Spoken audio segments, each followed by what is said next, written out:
What's up, Galva? We are back. The suffering is goddamn continuing. It's just like 𝐒𝐭uģiņ's second book. Never finished. There's always more physics.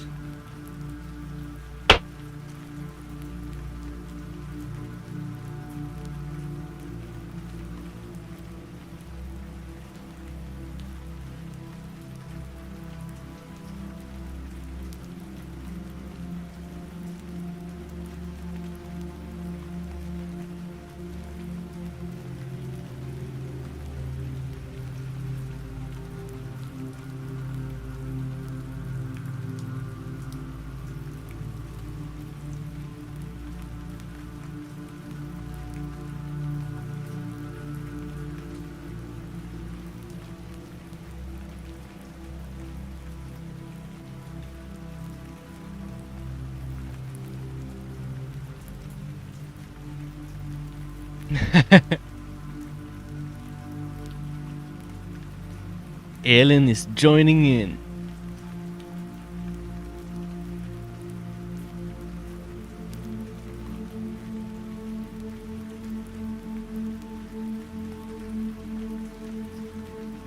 Welcome to the universe's hell.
I think it's correct.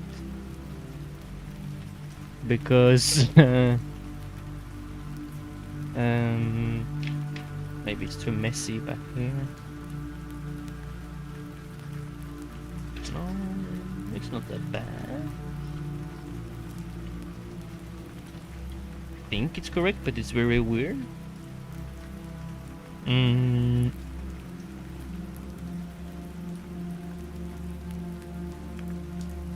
Yeah, we can start up here.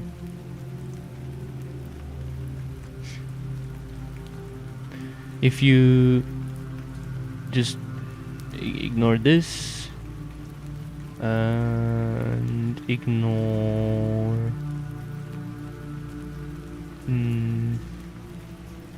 yeah, you must ignore this sum, or maybe I can just write it again.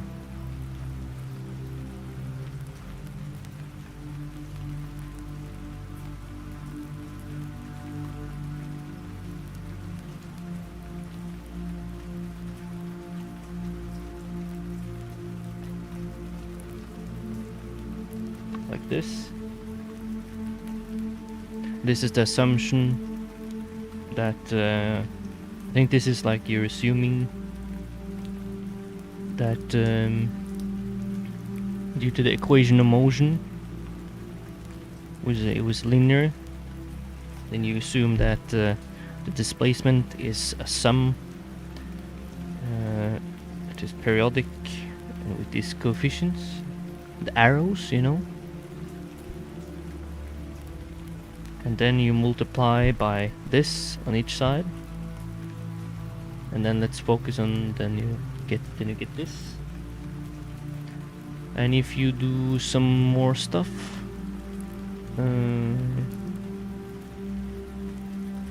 you have to do a lot of massage the expression. There's some geometric sums, series, etc. And what you find is that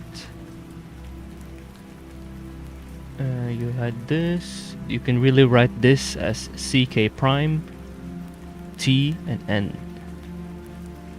And then you just divide by n, and since it's k prime here and k prime here, you call it k.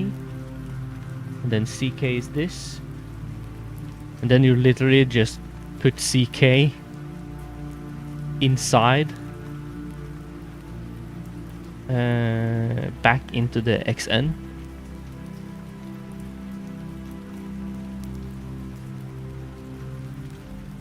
And then for some normalization, you would call ck multiplied with square root of n, I think. Yeah, you would call that tilde. So it seems like the notation is normal to use tilde, but tilde is just ck times square root of n. So I thought, why not just put it in? Why not just check what it is? Instead of writing this tilde stuff.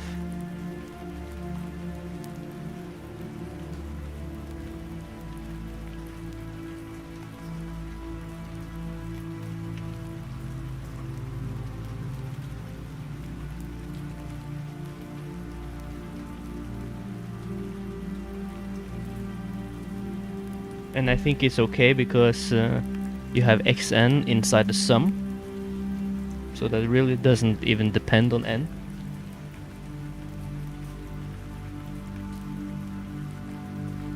Because you have to actually do the sum,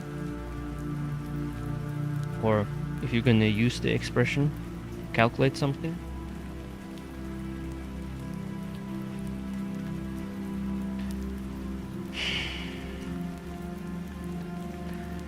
So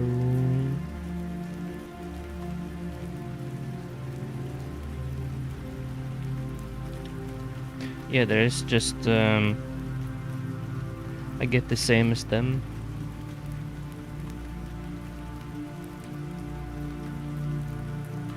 I'm just going a little bit further. They just write tilde, but I just put in what tilde is.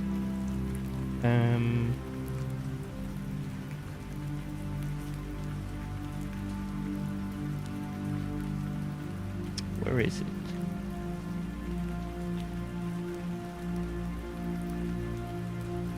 You see here that magical tilde, and I'm like, what is that?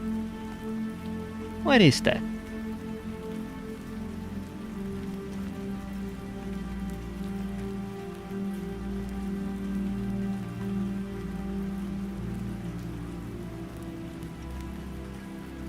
You see, tilde is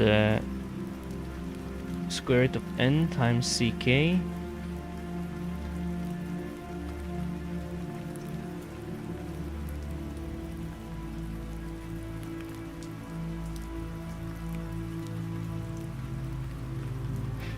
Here, tilde k square root of n ck. ck is really this, and ck we showed was this from just multiplying with the e minus k prime on the other side. So I'm just putting it in.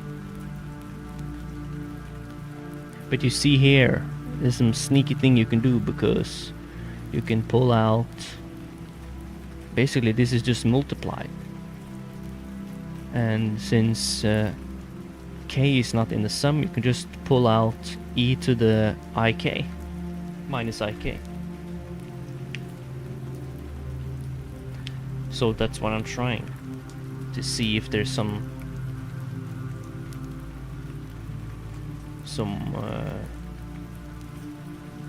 logic in here.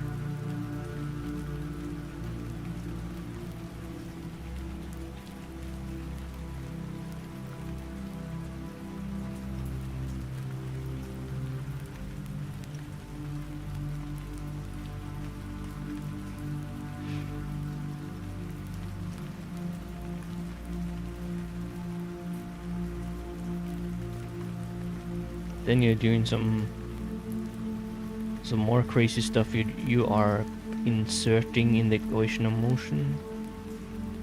Yeah, then you insert this xn inside equation of motion, and then you rearrange and you get this matrix.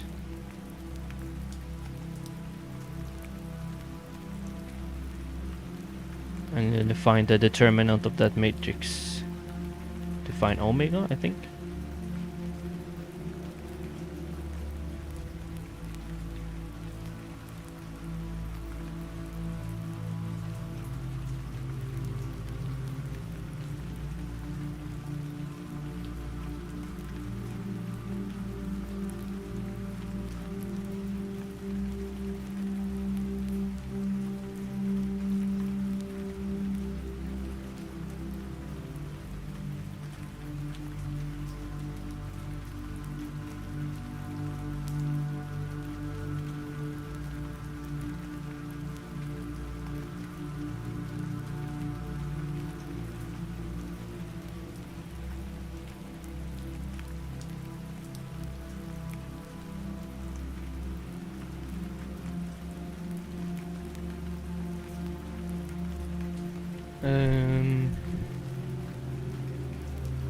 I'm not sure what they do with the tilde.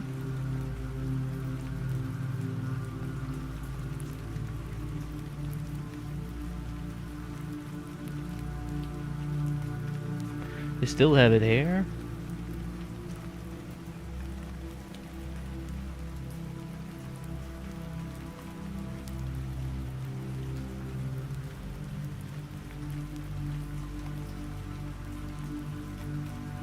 And then it disappears. No, it doesn't.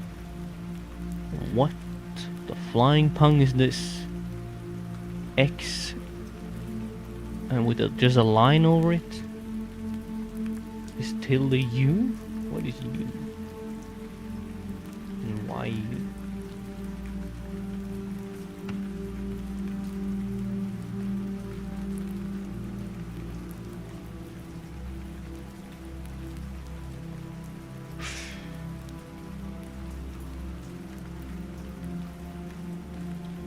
And then tilde is gone.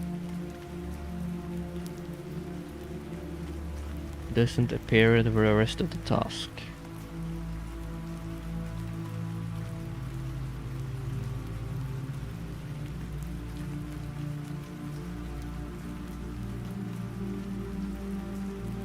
Yeah, after a while they're doing that.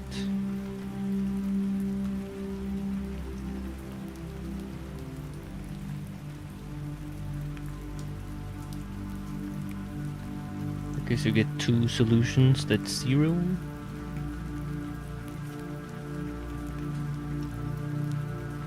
Yeah, because matrix, yeah. Matrix is basically just equation sets. So here you have 2 unknowns, x tilde and no. Maybe? Yeah, at least you have 2 unknowns and you have 2 equations, you're good to go.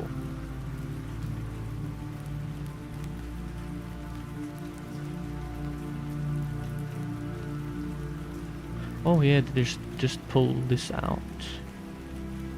You don't... maybe you're not solving tilde. Because it's just a variable or something. Or it's not a variable, but it's a coordinate. Sort of a variable.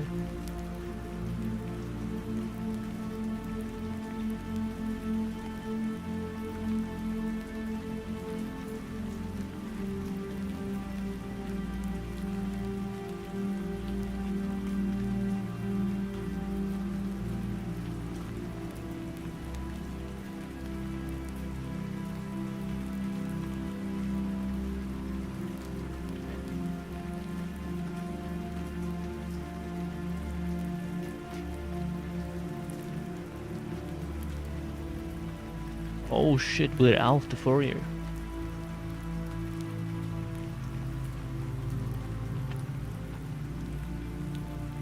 You are good at finding these papers.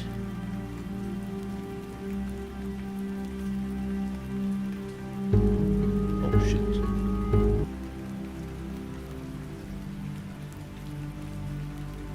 Listen here.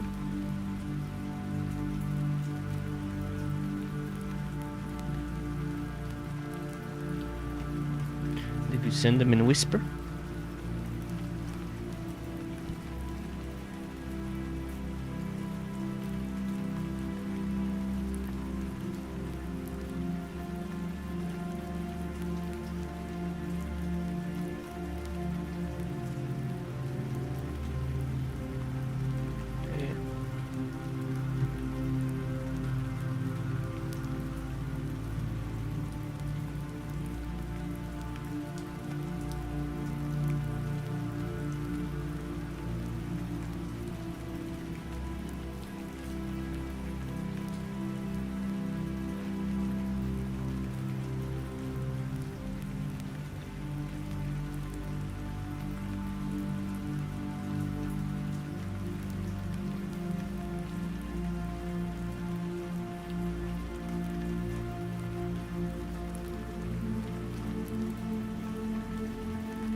Whoa.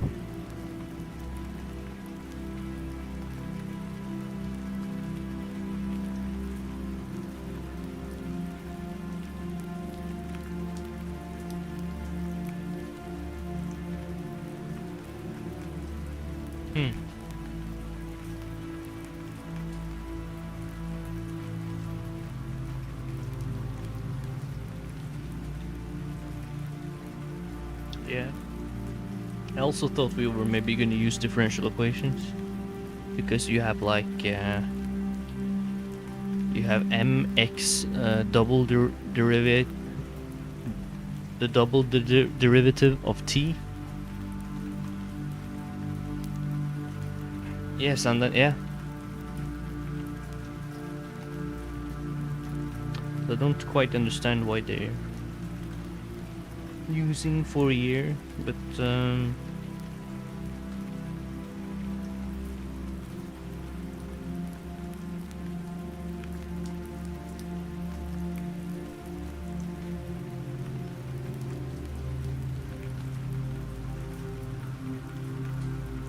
I at least get the math of it now, so come pretty far. But I just want to understand it like intuitively.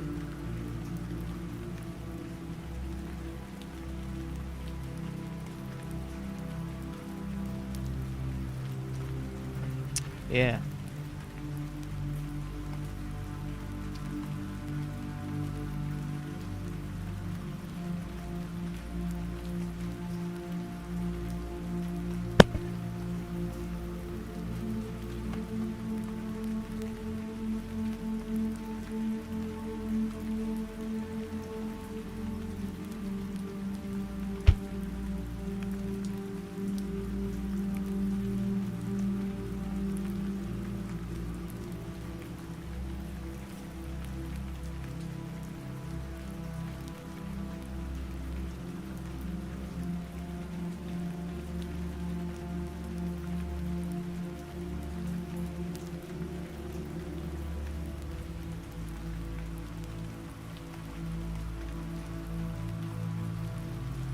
The video you sent was really nice, because then it's like it could possibly be more intuitive to think of why they have the sum of standing waves, because some terms would be negative and some would be positive. So it's like, okay, yeah, I can see how that would like translate to maybe 1 meter in displacement.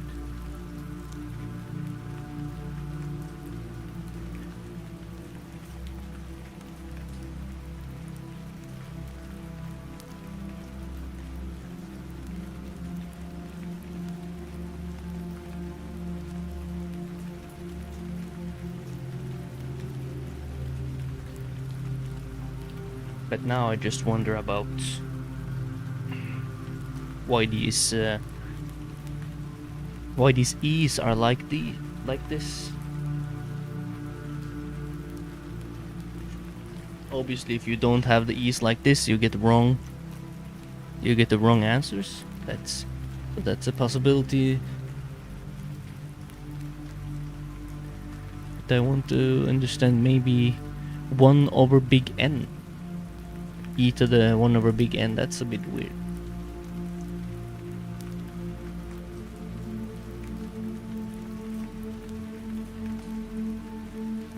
Whoa!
Is there somewhere they say why it's this exponential? I get why it's I, because that means it's repeating, like the arrows. But why?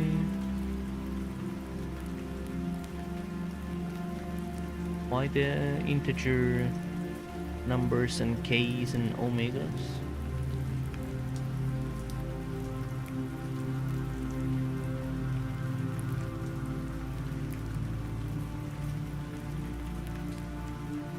Yes, this is okay, but you divide by big N, so that destroys the argument for me.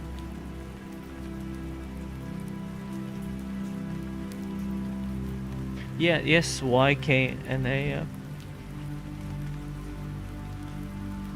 And k is 2 pi I over big N. N times an integer.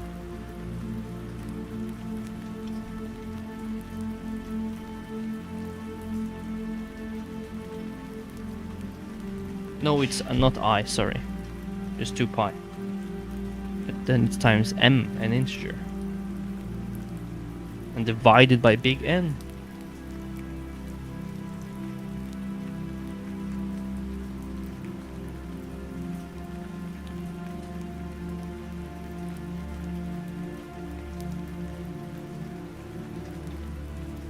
Oh, they use another k.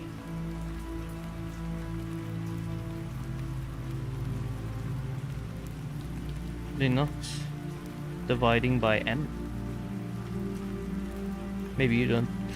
Maybe because they're already multiplying by n.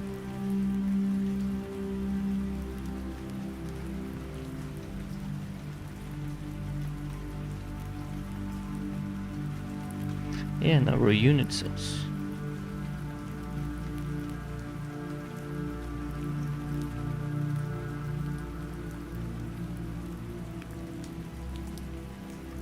But when you have 2 pi I, for instance, then you get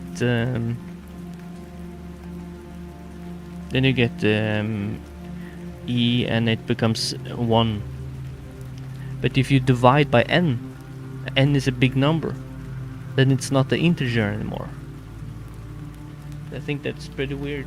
But it seems like, I think it is something to do with if you have 2 pi over, let's say, 1,000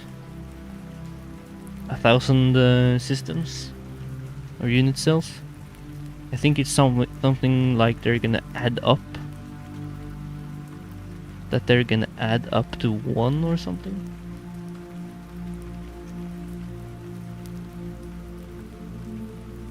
The f of xt.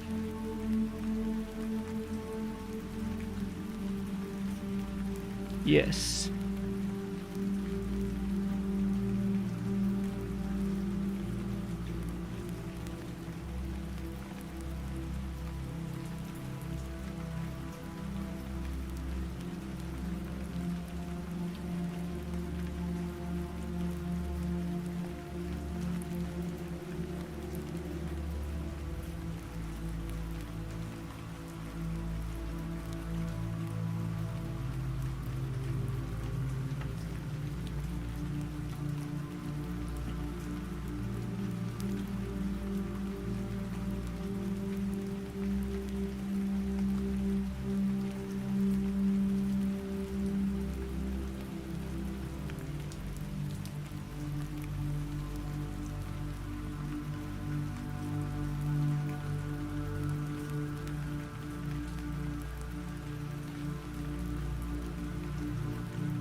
Yes.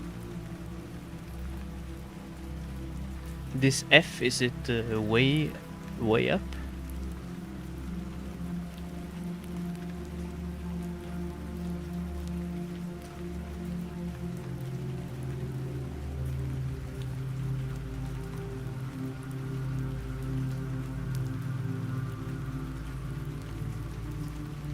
Oh, you sent f of x in there.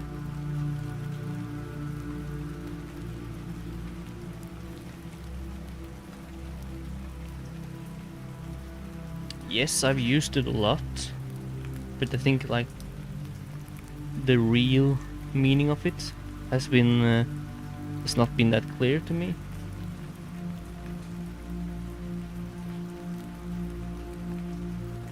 Especially when k is divided by n.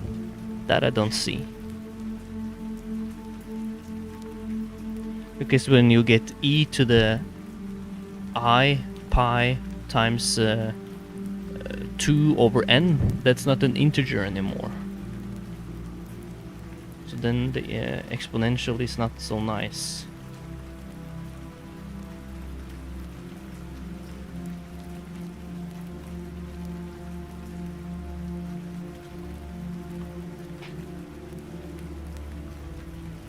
Yes, the sign.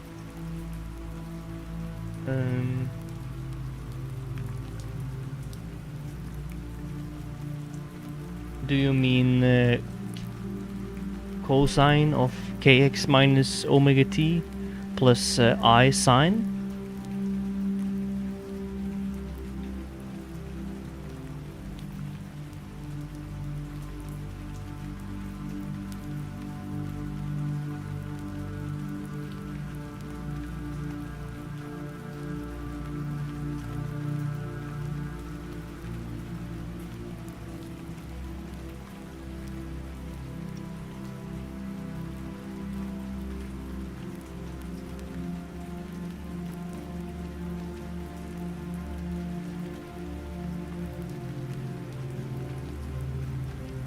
Yeah, I wonder about that.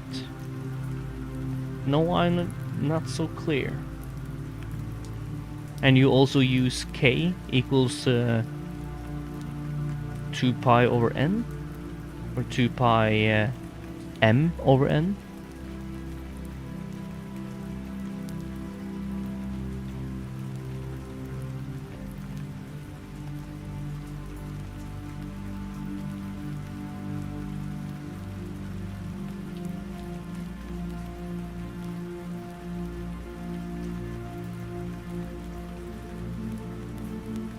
Yeah, the face is weird word.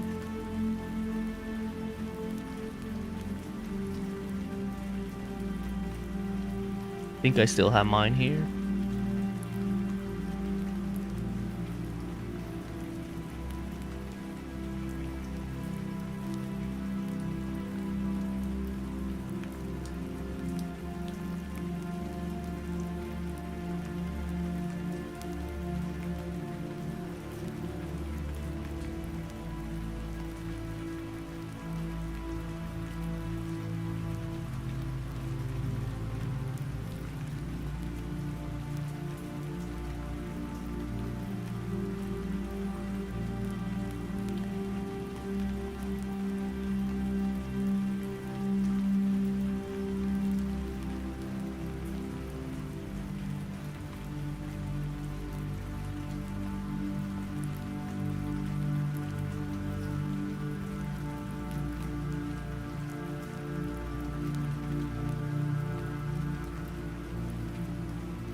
Maybe this was a bad idea.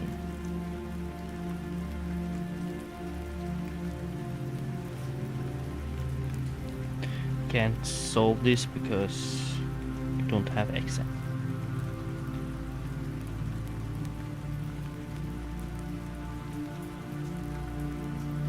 But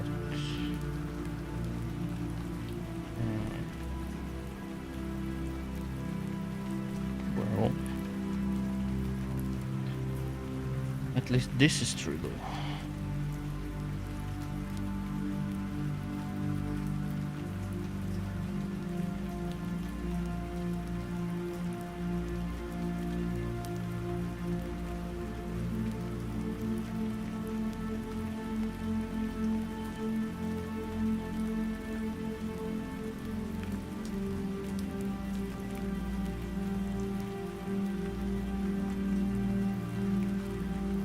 I want to show you the equation of a wave and explain to you how to use it. But before I do that, I should explain, what do we even mean to have a wave equation? What does it mean that a wave can have an equation? And here's what it means. Thanks, so man. imagine you've got a water wave and it looks like this. And we graph the vertical height of the water wave as a function of the position. So for instance, say you go walk out on the pier and you go look at a water wave heading towards the shore. So the wave might move like this. You'll see this wave moving towards the shore. Now, realistic water waves on an ocean don't really look like this, but this is the mathematically simplest wave you could describe. So we're going to start with this simple one as a starting point. So let's say this is your wave. You go walk out on the pier and you go stand at this point, and the point right in front of you, you see that the water height is high, and then 1 meter to the right of you, the water level is 0, and then 2 meters to the right of you, the water height, the water level is -3. What does that mean? It means that if it was a nice day out, right, there was no waves whatsoever, there'd just be a flat ocean or lake or wherever you're standing. But if there's waves, that water level can be higher than that position or lower than that water level position. We'll just call this water level position 0, where the water would normally be if there were no waves. So you graph this thing and you get this graph like this, which is really just a snapshot. Because this is vertical height versus horizontal position, it's really just a picture. So in other words, I could just fill this in with water and I'd be like, oh yeah, that's what the wave looks like at that moment in time. And if I were to show what the wave does, it travels toward the shore like this and you'd see it move. So that's what this graph really is. If you've got a height versus position, you've really got a picture or a snapshot of what the wave looks like at all horizontal positions at one particular moment in time. And so what should our equation be? It should be an equation for the vertical height of the wave that's at least a function of the position. So this is function of, this isn't multiplied by, but this y should at least be a function of the position, so that I get a function where I can plug in any position I want. Let's say x equals 0, and it should tell me, oh yeah, that's at 3. So this wave equation should spit out 3 when I plug in x equals 0. And when I plug in x equals 1, it should spit out, oh, that's at 0 height. So it should give me a y value of 0. And if I were to plug in an x value of 6 meters, it should tell me, oh, yep, that y value is -3. So no matter what x I plug in here, say 7, it should tell me what the value of the height of the wave is at that horizontal position. So what would this equation look like? Well, let's just try to figure it out. Y should equal, as a function of x, it should be no greater than 3 or -3, and this is called the amplitude. So if we call this here the amplitude A, it's going to be no bigger than that amplitude. So in this case, the amplitude would be 3, but I'm just going to write amplitude, so this is a general equation that you could apply to any wave. And then look at the shape of this. This is like a sine or a cosine graph. Which one is this? Well, because at x equals 0, it starts at a maximum, I'm going to say this is most like a cosine graph, because cosine of 0 starts at a maximum value. So I'm going to say that this is like cosine of some stuff in here. Now you might be tempted to just write x, but that's not going to work. If I just wrote x in here, this wouldn't be general enough to describe any wave, because think about it. If I've just got x, cosine of x will reset every time x gets to 2 pi. So every time the total inside here gets to 2 pi, cosine resets. But look at this cosine. It resets after 4 meters. And some other wave might reset after 8 meters. And some other wave might reset after a different distance.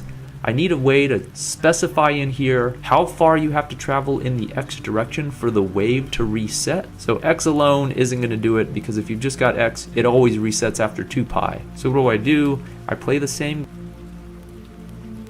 to 2 pi, but like x equals the amplitude, so this is a general equation that you could apply to any wave. And then look at the shape of this. This is like a sine or a cosine graph. Which one is this? Well, because at x equals 0, it starts at a maximum, I'm going to say this is most like a cosine graph, because cosine of 0 starts at a maximum value. So I'm going to say that this is like cosine of some stuff in here. Now you might be tempted to just write x, but that's not going to work. If I just wrote x in here, this wouldn't be general enough to describe any wave, because think about it. If I've just got x, cosine of x And 2 pi would be...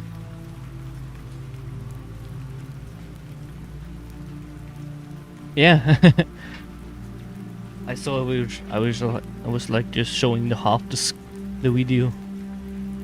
And 2 pi, that is 6 something. So it starts cosine of 0 is 1. Yeah, so A would be like just 3 times 1, and then cosine, let's go a full round, yeah, resets at 2 pi, that's also 1. That means it should like be on top again at 3, isn't this correct? No, it's not. 6 something like here. 2 times 3 point... what's pi again? 3.14? So this wave is like... isn't it like 3 there and a big one?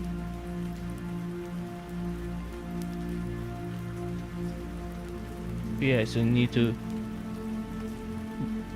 if you just have this and A is 3, you're just like a big one like this. So you need to find a way to control. We'll reset every time x gets to 2 pi. So every time the total inside here gets to 2 pi, cosine resets. But look at this cosine. It resets after 4 meters. And some other wave might reset after 8 meters. And some other wave might reset after a different distance. I need a way to specify in here how far you have to travel in the x direction for the wave to reset. So x alone isn't going to do it, because if you've just got x, it always resets after 2 pi. So what do? I play the same game that we played for simple harmonic oscillators, and I say that this is 2 pi, and I divide by not the period this time. This is not a function of time, at least not yet. It's not a function of time, this is just of x. So this wouldn't be the period, this would not be the time it takes for this function to reset, it would actually be the distance that it takes for this function to reset. In other words, what we call the wavelength. So the distance between 2 peaks is called the wavelength, and we represent it with this Greek letter lambda. So the distance it takes a wave to reset in space is the wavelength. That's what we would divide by, because that has units of meters. And then finally we would multiply by x in here. That way, if I started x equals 0, cosine starts at a maximum, I would get 3. That way.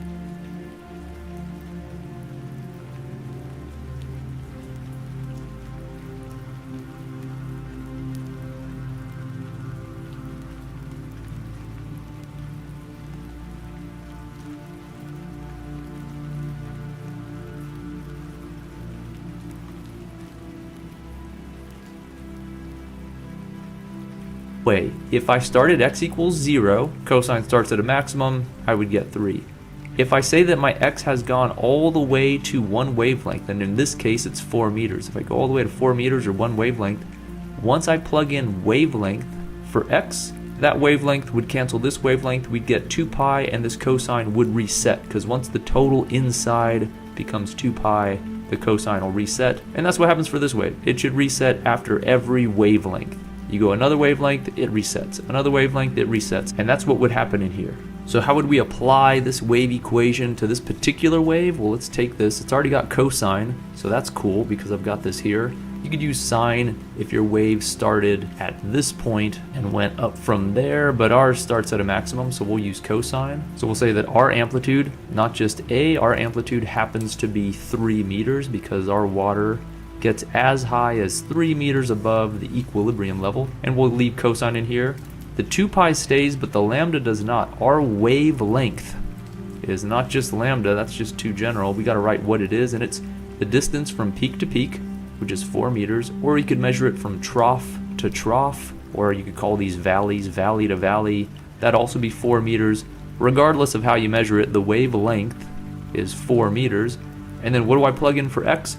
I don't, because I want a function. This is a function of x. I mean, I can plug in values of x. Let's do it. Let's see if this function works. If I leave it as just x, it's a function that tells me the height of the wave at any point in x, but we should be able to test it. Let's test if it actually works. So let's take x and let's just plug in 0. So if I plug in 0 for x, what does this function tell me? It tells me that the cosine of all of this would be 0, and I know cosine of 0 is just 1, so it tells me that this whole function is going to equal 3 meters, and that's true. The height of this wave at x equals 0, so at x equals 0, the height of the wave is 3 meters. So that one worked. Let's try another one. Let's say we plug in a horizontal position of 2 meters. If I plug in 2 meters over here, and then I plug in 2 meters over here, what do I get? This is going to be 3 meters times cosine of, well, 2 times 2 is 4, over 4 is 1, times pi, so it's going to be cosine of just pi. And the cosine of pi is -1,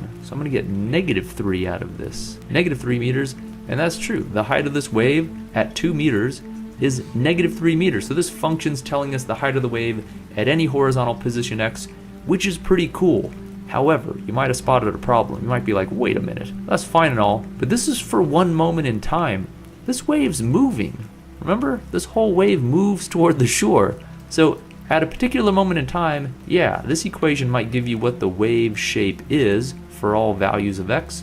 But if I wait just a moment, boop, now everything's messed up. Now at x equals 2, the height is not -3. And at x equals 0, the height is no longer 3 meters. It only goes up to here now. So what do? How do we describe a wave that's actually moving to the right in a single equation? Well, it's not as bad as you might think. Let me get rid of this. Let's clean this up. We're really just going to build off of this function over here. What I really need is a wave equation that's not only a function of x, but that's also a function of time. So this function up here has to not just be a function of x, it's got to also be a function of time, so that I can plug in any time and any position and it would tell me what the value of the height of the wave is. So how do I get the time dependence in here? Well, I'm going to ask you to remember, if you add a phase constant in here, remember if you add a number inside the argument to cosine, it shifts the wave. In fact, if you add a little bit of a constant, it's going to take your wave and actually shifts it to the left. So we're not going to want to add. If we've got a wave going to the right, we're going to want to subtract a certain amount of shift in here. But subtracting a certain amount, so that's cool, because subtracting a certain amount shifts the wave to the right. But if I just had a constant shift in here, that wouldn't do it. Like, the wave at the beach does not just move to the right and then boop, it just stops. It just keeps moving. We need a wave that keeps on shifting. So you might realize, if you're clever, you could be like, wait, why don't I just make this phase shift depend on time? That way, as time keeps increasing, the wave's going to keep on shifting more and more. So if this wave shift term kept getting bigger as time got bigger, your wave would keep shifting to the right, and you'd have an equation that describes a wave that's actually moving. So what would you put in here? It might seem daunting. You might be like, man, that's going to be complicated. How do we figure that out? But it's not too bad, because just like the wavelength is the distance it takes for the wave to reset, there's also something called the period, and we represent that with a capital T, and the period is the time it takes for the wave to reset. So if I wait one whole period, this wave will have moved in such a way that it gets right back to where you couldn't really tell. It looks like the exact same wave, in other words. So I can show that over here. Let's say you had your water wave up here. I take this wave.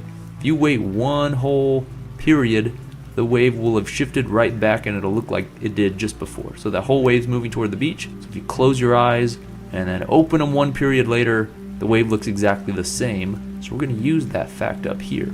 We need this function to reset, not just after a wavelength, we need it to reset after a period as well. So how do we represent that? We play the exact same game. We say that, alright, I can't just put time in here. What I'm going to do is I'm going to put 2 pi over the period, capital T, and then I multiply by the time. That way, just like every time x went through a wavelength, every time we walk one wavelength along the pier, we see the same height, because this becomes 2 pi. Every time we wait one whole period, this becomes 2 pi, and this whole thing is going to reset again. So this is the wave equation, and I guess we can make it a little more general. This cosine could have been sine, so if you end up with a wave that's better described with a sine, maybe it starts here and goes up, you might want to use sine. And the negative, remember the negative caused this wave to shift to the right. You could use negative or positive because it could shift right with the negative, or if you use the positive, adding a phase shift term shifts it left. So a positive term up here would describe a wave moving to the left. And technically speaking, you can make it just slightly more general by having one more constant phase shift term over here to the right. If we add this, then we could take into account cases that are weird where maybe the graph starts like here and neither starts as a sine or a cosine. You'd have to draw it shifted by just a little bit. But in our case right here, you don't have to worry about it because it started at a maximum, so you wouldn't have to have that phase shift. And this is it. This is the wave equation. This is what we wanted. A function of position and time that tells you the height of the wave at any position x, horizontal position x, and any time t. So let's try to apply this formula to this particular wave we've got right here. So I'm gonna get rid of this, right? This was just the expression for the wave at one moment in time. So maybe this picture that we took of the wave at the pier was at the moment, let's call it t equals 0 seconds. So at t equals 0 seconds, we took this picture, that's what the wave looks like, and this is the function that describes what the wave looks like at that moment in time. But we're going to do better now. Now we're going to describe what the wave looks like for any position x and any time t. So let's do this. What would the amplitude be? That's easy, it's still 3. The wave never gets any higher than 3, never gets any lower than -3, so our amplitude is still 3 meters. And since at x equals 0 and t equals 0, our graph starts at a maximum, we're still going to want to use cosine. So we come in here, 2 pi x over lambda. Well, the lambda is still lambda, so lambda here is still 4 meters, because it took 4 meters for this graph to reset. You had to walk 4 meters along the pier to see this graph reset. That's a little misleading. I mean, you'd have to run really fast. The wave's going to be moving as you're walking. So I should say, if you're standing at 0 and a friend of yours is standing at 4, you would both see the same height because the wave resets after 4 meters. Would we want positive or negative? Since this wave's moving to the right, we would want the negative. I wouldn't need a phase shift term because this starts as a perfect cosine. It doesn't start as some weird in-between function. The only question is, what do I plug in for the period? So I would need one more piece of information. If I'm told the period, that'd be fine. But sometimes questions are trickier than that. Maybe they tell you this wave is traveling to the right at 0.5 meters per second. Let's say that's the wave's speed. And you were asked, create an equation that describes the wave as a function of space and time. So you'd do all this, but then you'd be like, how do I find the period?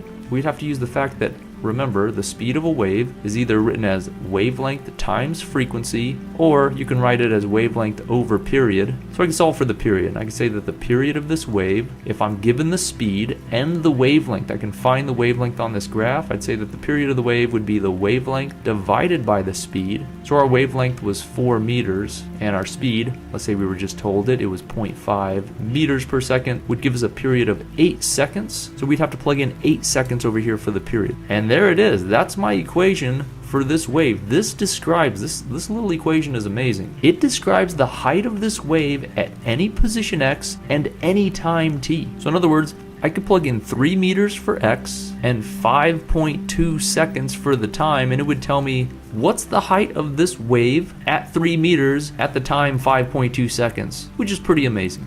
So recapping, this is the wave equation that describes the height of the wave for any position x and time t. You would use the negative sign if the wave is moving to the right, and the positive sign if the wave was moving to the left.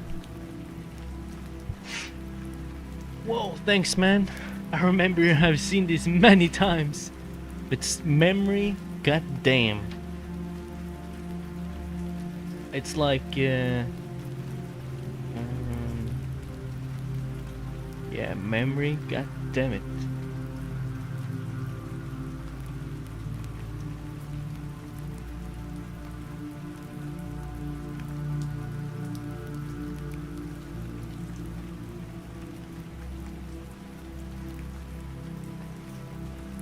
It's like memory. Yes, science! Or this stuff is yes, science.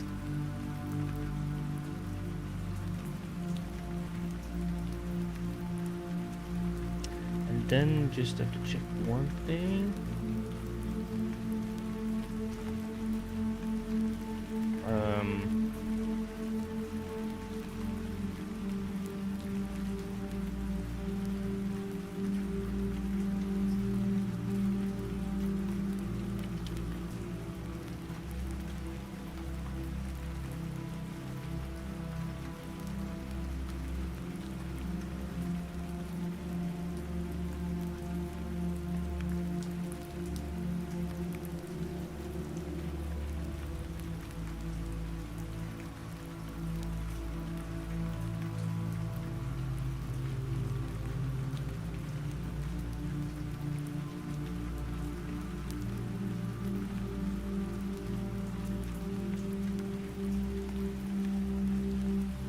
Yeah. And the omega is just something with we. Is it actually the derivative?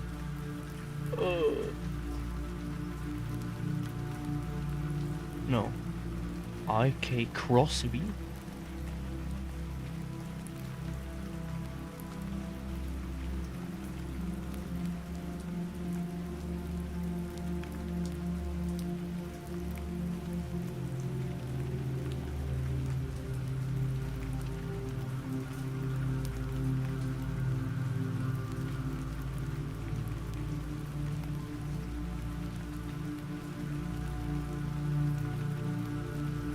Yes, they're at NA. Yeah, they're at NA, yeah. That's goddamn right.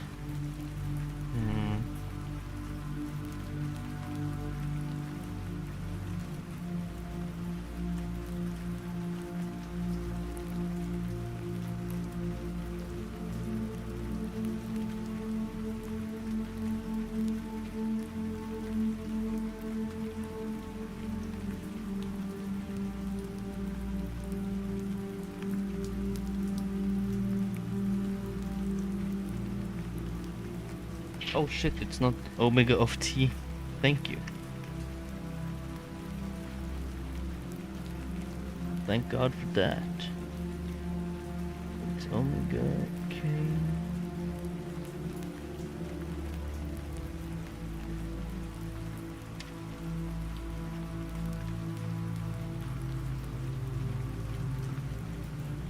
This will really be our x, yeah?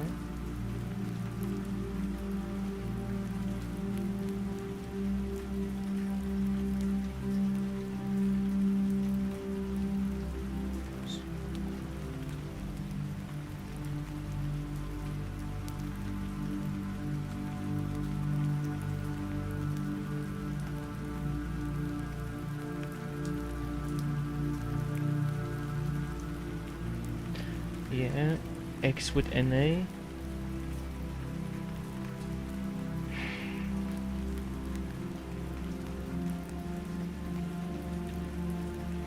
Sign if the wave is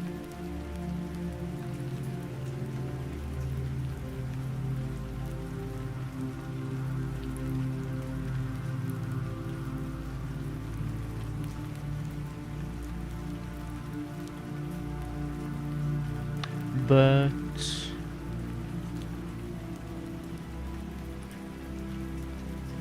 oh shit.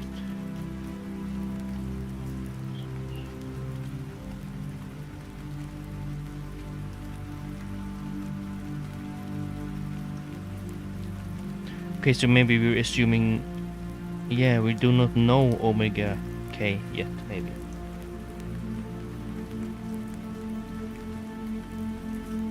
Oh, I forgot to show you.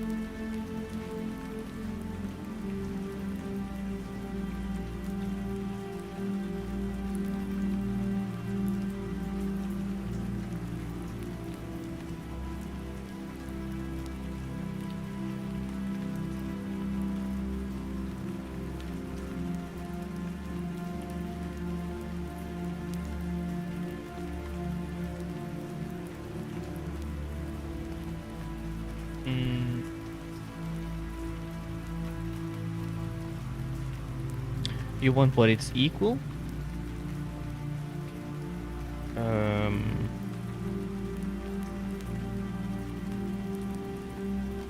Isn't it just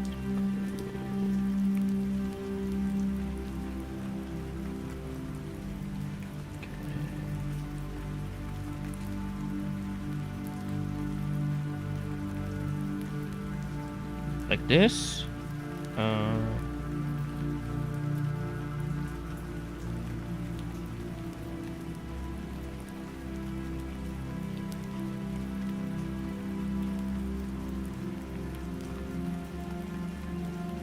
Think like this.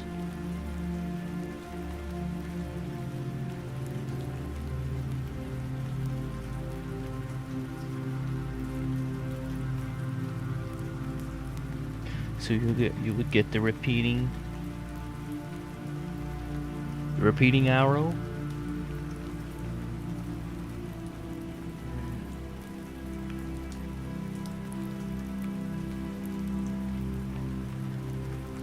But what would...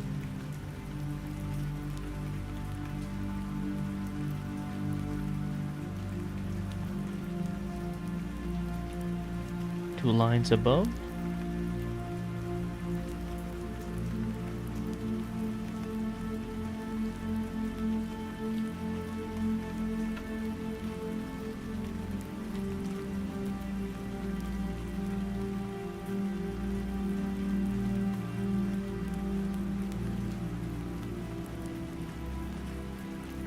Yeah, you can really, yeah.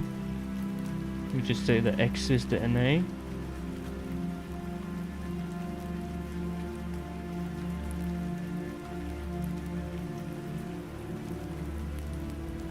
Yeah, you wanted this, yeah. But what is K then? Is it true that it's this?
Because I've seen that normally K is 2 pi integer over n amount of atoms.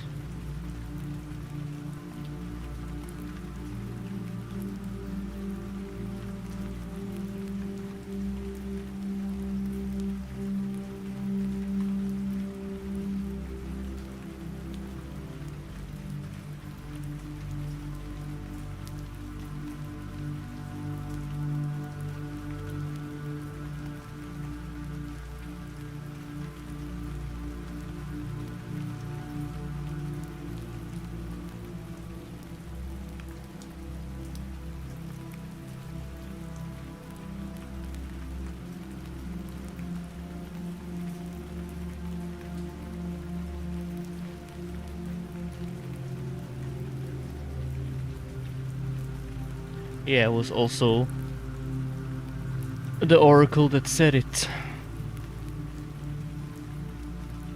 Or it used it as well. I saw one video of it half a year ago, but I don't remember it.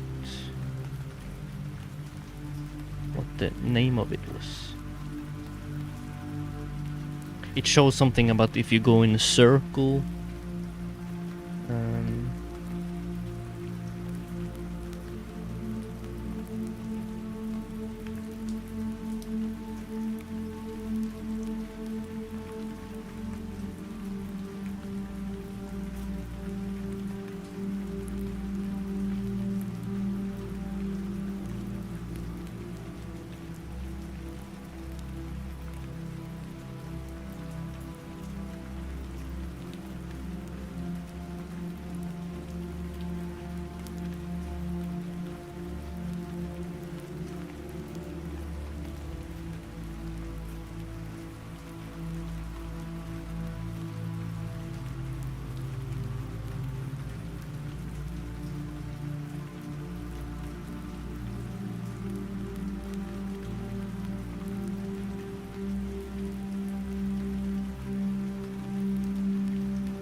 is called periodic balance. Know that after goes to theta angle, that's going to be equal to the stream function for all the radial points and the n minus 1 point in the theta angle. Yeah, they think it's So so this weird is, by dividing by L. But I found this know nice that video we have m last points in semester. theta, He and when also we used- go around m points, Maybe I could we should get to understand it 2 now. equal to.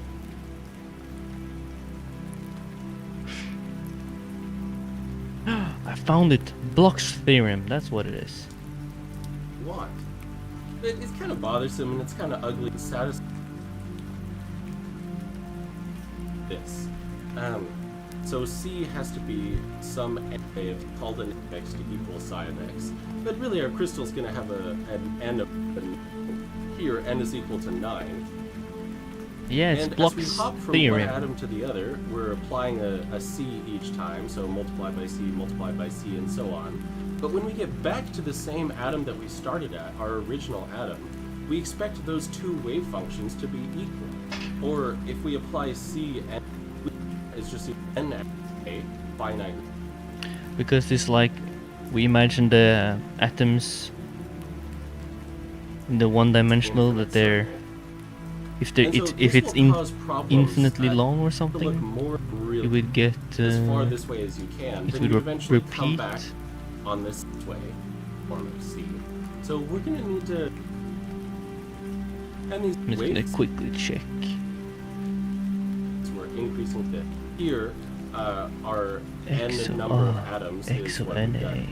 N by C. If we apply C n times to psi of x, we expect that to be equal to and word n times this. And so if x plus a for x, you will just get this prefactor term out front. So e to the I 2 pi s over n, and the a's will cancel out, and then you'll get your original wave function. And so periodicity. So we relied on plugging in x plus a, and then that's just some multiple of psi of x. But I think what you if we did a had some mistake other in here.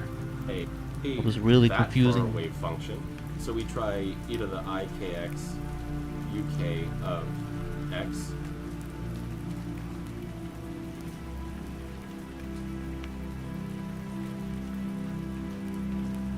Here you see has it Bloch's theorem and Fourier series. So in the last video we talked about Bloch's theorem, and we sketched out a rough proof of it. But in this video I want to explore it a little bit more. So in the last video we talked about how if you had this chain of atoms that went on forever, That allows us to tell something interesting and all the way to the right, reaching out to infinity. Now, because this line is infinite, but we can approximate it with just a really I hope this little dependent on this periodic, what I'm calling a unit cell function. Whenever you condensed matter physics that allows us to tell how electrons and other wave-like particles behave in a periodic crystal lattice. The topic is a little bit advanced. However, if you have a basic knowledge of quantum mechanics and know what Euler's formula is, you'll probably be fine. It's really interesting, and I hope you enjoy the video.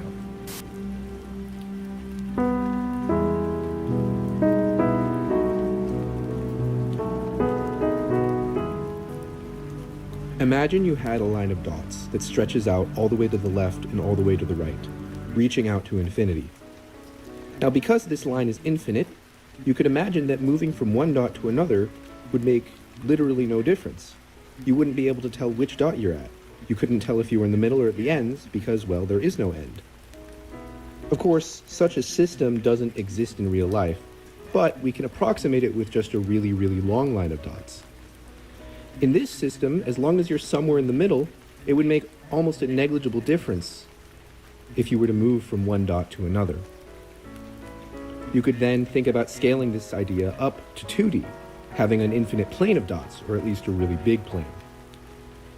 Notice that there is a distinct distance between these dots, at least in the example I've shown, and we can change that distance without changing the overall shape of the structure and the overall periodicity of this. We might call this a lattice, or a crystal lattice. Now you might scale this up another dimension, to 3D. Now you're modeling what most real crystals are like. This crystal, this 3D crystal, now has the same properties that we discussed before, those being that constant distance between points, which I'll refer to from now on as the lattice constant, as well as translational symmetry. Here I'll zoom in to show you. As you can see, as long as we move from one dot to another, which is basically the same thing as moving an integer multiple of the lattice constant, then we'll find that there is no change in the crystal lattice from the inside. You might have noticed a few discrepancies here, and that's simply because this crystal is not infinite. If it were, this would not be an issue. And since most crystals have trillions upon trillions of lattice sites, otherwise known as unit cells, there really isn't going to be that much of an issue, especially since most forces dissipate quite quickly with distance. But now let's scale it back down to one dimension. Everything I'll explain from now on will be able to be scaled up to 2 or 3 dimensions, but it makes it a lot easier to work with one dimension, both for visualization and it makes the math a little bit simpler. Now remember, we have this lattice constant that we can scale up or down, and this lattice constant is a constant. It's the same distance between all lattice points. Certain functions may behave similarly to this. For example, we have something like a sine wave here. A more formal term for this would be translational symmetry. Now, I brought up functions previously because we're dealing with a crystal, and crystals are typically made up of atoms or molecules, which are small enough that quantum mechanics is very relevant. And quantum mechanics brings along with it the all-important wave function. Since our crystal lattice is periodic, it has this translational symmetry, the wave function should also be periodic. Or rather, the magnitude squared of the wave function should be periodic. And this is just a law of quantum mechanics if you're not familiar with it. An interesting observation about this equation is that because the quantum wave function is complex valued, we can actually stick a coefficient c on the left side here. We can actually about this equation is that because the quantum wave function is complex valued, we can actually stick a coefficient c on the left side here. Of course, the condition is that the magnitude of this constant c must be 1, which, if you know any complex analysis, means that c must be of the form e to the I theta. Also notice that I've gotten rid of the magnitudes, and this equation up top will be very important as well. So this gives us a bit of a generality, but it leaves us with some questions. Mainly, what is this theta here? In order to answer this question, we're going to make a bit of a ridiculous assumption. We're going to assume that this crystal is in the shape of a circle. Now, though this might seem a bit absurd, notice that this circular crystal retains the same property of translational symmetry. Along with that, it has something that we would call periodic boundary conditions. And all that means is that if you travel once around the circle, then you end up in the exact same spot where you started. This is a really useful property that we'll exploit in a second. For now, I'd like to justify why we can make this assumption, and all it really comes down to is just how many atoms are inside most crystals. Notice that as I increase the radius of this circle along with the number of points, that the edge of this circle becomes closer and closer to a straight line. And you can imagine in the limit as the radius goes to infinity, well, it actually does become a straight line. Of course, again, this doesn't exist in real life, but with how many atoms are in most crystals, we can approximate a crystal as just a really, really big circle. Or in multiple dimensions, it'd actually be a torus, but let's not think about that for now. Written in terms of our wave function, this tells us that psi of x equals psi of x plus NA, where NA says to move n, the amount of lattice sites, times the lattice constant. This is clearly equivalent to moving all the way around the circle. And thus, we can conclude that our constant c to the power n, by the same logic, must be equal to 1. Okay, now, and stick with me here, constant. This is clearly equivalent to moving all the way around the circle. And thus, we can conclude that our constant c to the power n, by the same logic, must be equal to 1. Okay, now, and stick with me here, I'm going to put this circular crystal on top of the unit circle in the complex plane. Notice that when I do this, moving from one latticite to another is the same thing as rotating by some angle theta in the complex plane. Whoa, that was a nice drawing. I've never seen that before. I've seen the eyes change, because that's what I'm wondering about, right? Because you're dividing by 6. I pi divided by 6, that's not an integer. I just need to write this down. And I also think it's weird that c equals 1 and c... Oh my god.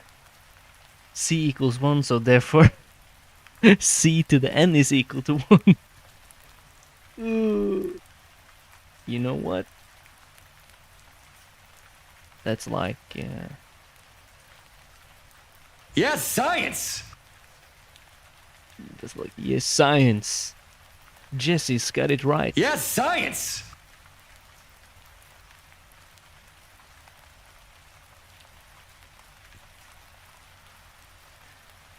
Okay, so you have these circles.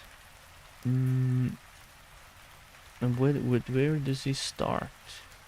Is rotating. Notice that when I do this, moving from one Yeah, lattice okay, the first atom is e to the I 0 pi over 6. Next site to another is I pi over 6. Next should be 2 pi, is the right? same thing as Oh, okay, okay. Ah, why did he need to write 3? Sitting here trying to understand everything, and he writes 3. He couldn't just say. He couldn't just say 2 pi I over 6. Come on, brother. 3 pi I times 6. Maybe I'm finally gonna understand Bloch's theorem. It has been annoying me for actually a whole year, since I had condensed matter 1 and then condensed matter physics 2 last semester. And then 4 pi I over 6. And then 5 pi I over 6. And then 6 pi I over 6. Isn't it? is rotating by some angle theta in the complex plane. He says I pi and he continues? I'll be damned. Why is he dividing by 6 then? And remember, doing so is the same thing as multiplying by e to the I theta. Now notice that because the angular spacings are all equivalent, we can Now notice that because the angular multiplying by e to the I theta. Now notice that because the angular spacings are all equivalent, we can rewrite each angle theta as 2 pi times some integer. Okay, so he's really having 12 atoms. Or... So why does he write 1/6 then?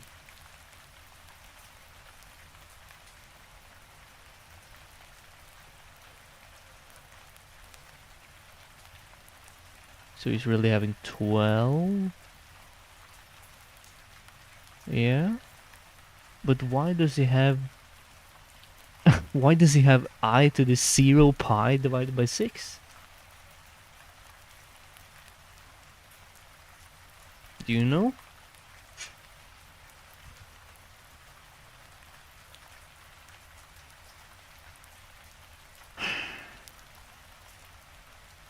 Maybe... Yeah, maybe it's just because... Yeah, it's exactly. And he cancelled... He cancelled the 2 pi, and even though you have 0 times it, that's a naughty for this video guy. I think he had everything perfect, but there is a slight dent in the armor for this. But luckily we got it, so no hard feelings. Okay, so it's really n here is equal to 12. So you come around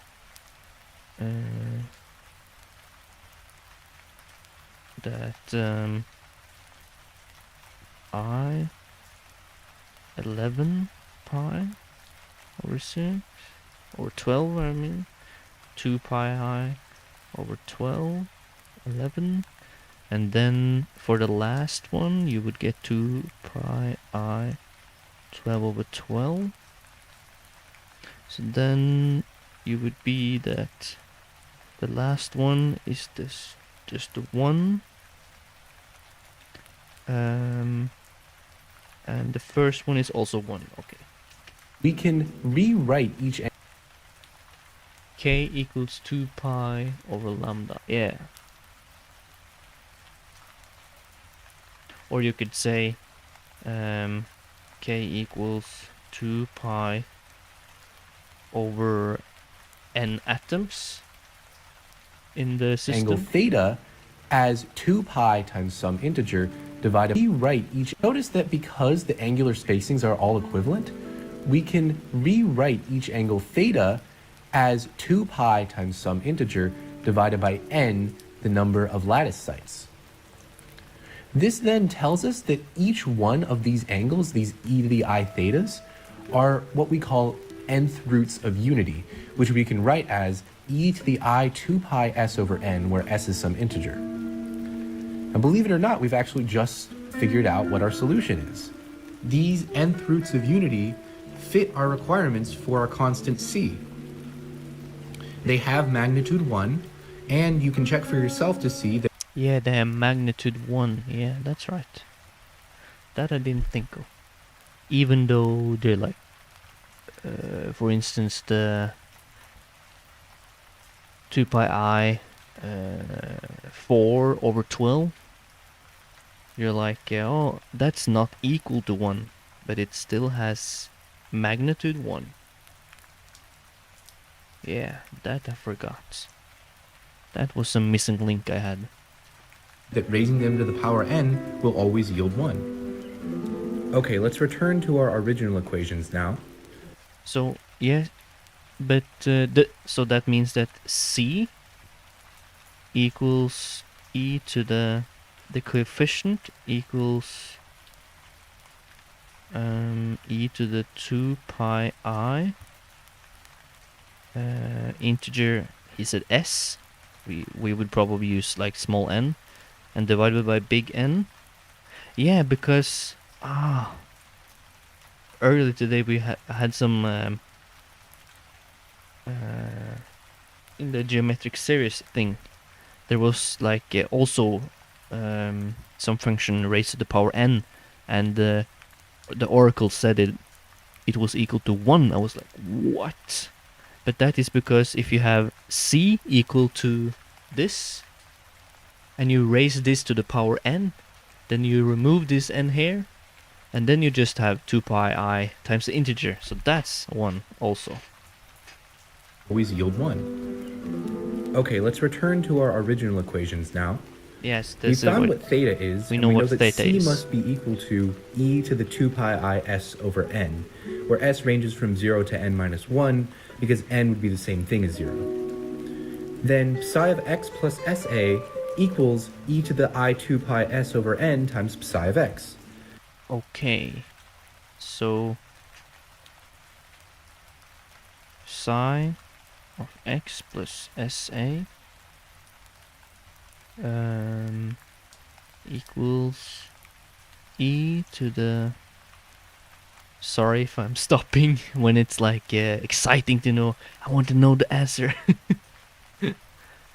I just have to write it down for my lack of memory.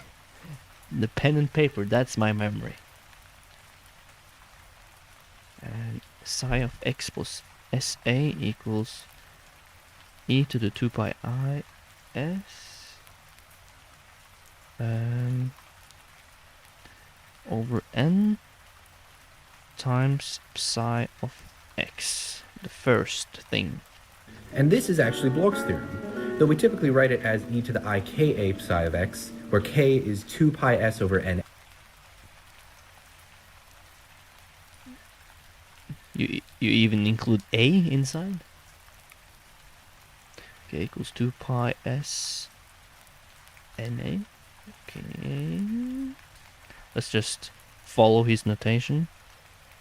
And not getting notation hell like the last couple of days with Mrs. S and Harvard and my professor and ChatGPT. Let's follow this guy's notation. 2 pi s over na. Yeah, okay. And then if you say 𝐸𝐼𝐾𝐴 and you plug in that k, well, you remove the a, okay.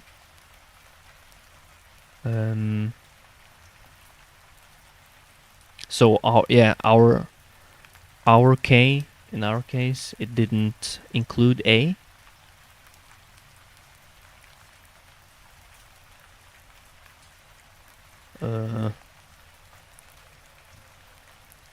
Maybe it should. Or maybe, yeah, maybe just let's change it The to this reason for guy's this thing. I'll touch on a little bit later in this video, but the full reason will be left for another video. 𝐼𝐾𝐴 psi of x, where k is 2 pi s over na. The reason for this I'll touch on a little bit later in this video, but the full reason will be left for another video. Remember, this is also just in one dimension.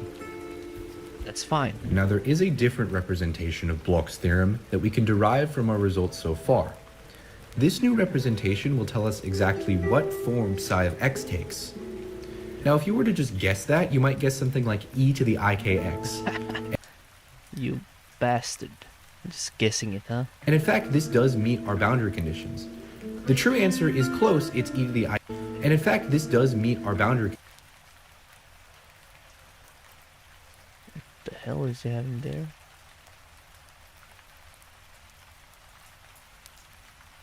Just took 𝐼𝐾𝐴. Yeah, and then you get plus.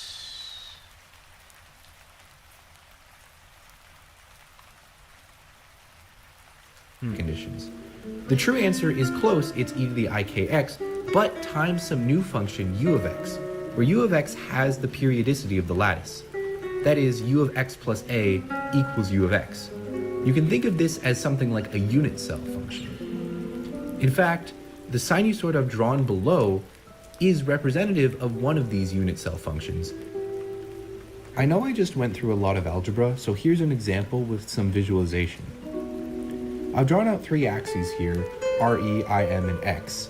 RE and IM are the real and imaginary number lines which form the complex plane, and X is the line along which our crystal lattice lies. You can see I've drawn out our unit cell function along with e to the 𝐼𝐾𝐥. You can think of e to the 𝐼𝐾𝐥 as an envelope function to which u of x will conform. And you can see now that it's sort of like a helix where our unit cell function has been sort of wrapped into the plane of e to the 𝐼𝐾𝐥. Note that while I displayed the u of x function as only being real valued, this is not necessarily the case, and u of x can be complex valued. And in this case, it wouldn't be wrapped so nicely, but rather every point would be rotated an angle kx corresponding to whichever point it was at.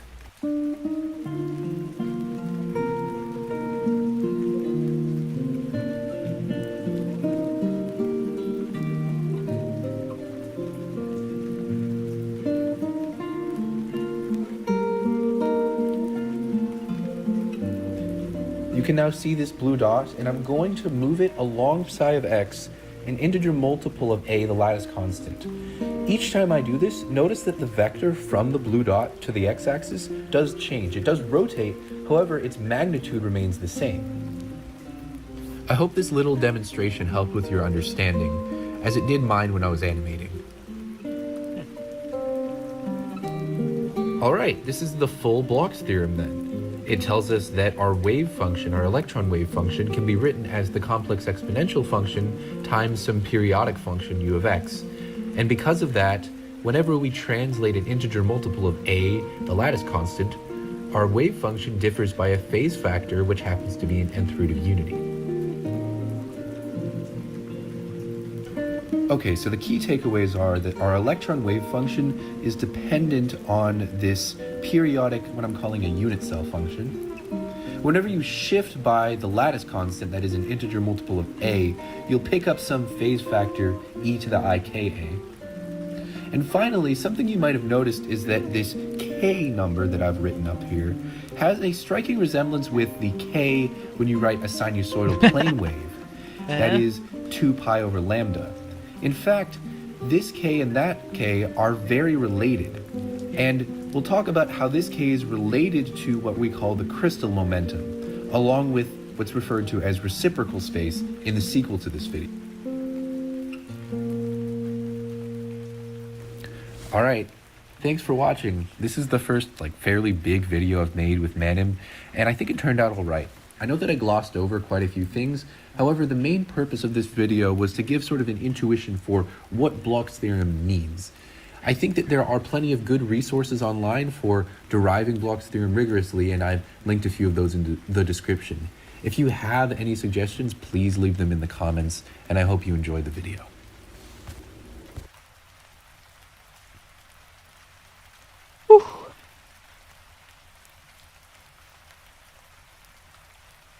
Well, it really helped.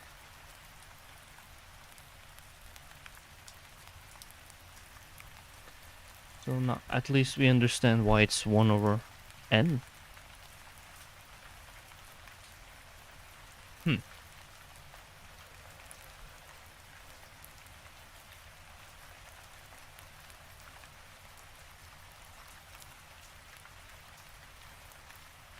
That makes it so that you get back.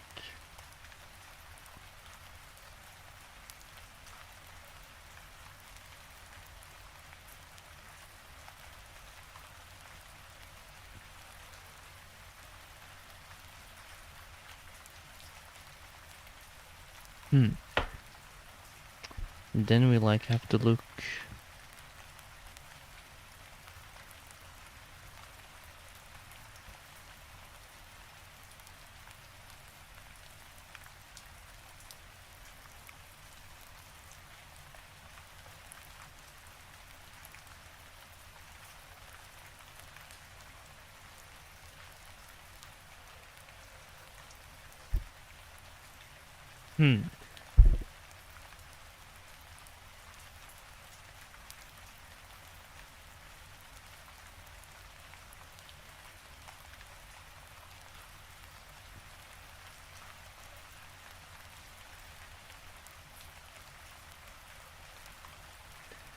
Combining that with your video, Mr. Galva, the wave, that was really a good refreshment. Just understanding what how you model a wave, and then minus. I wondered about that so many times, not just up till now that I've been wondering about it, but because I have understood it before and then forgot it now. So I was wondering about it many times before, and then probably understood it. I think I looked much in GeoGebra, GeoGebra, or how you would like to pronounce it. It's a graph plotter app. And then I tested in different things in 𝐶𝐿, and it moved to the right and the left. But so we have this times e to the 𝐼𝐾𝐿, right?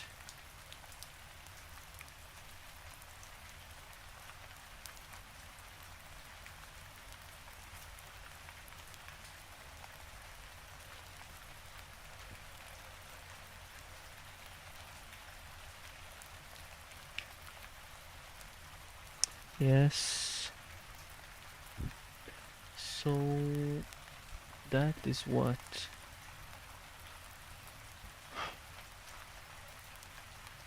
Mrs. S is using IK2 to a 2K IK to AN.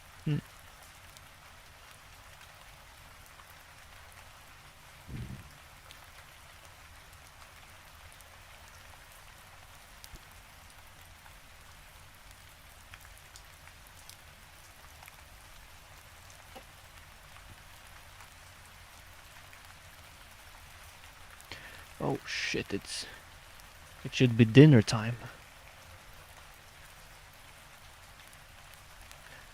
Yes, sir.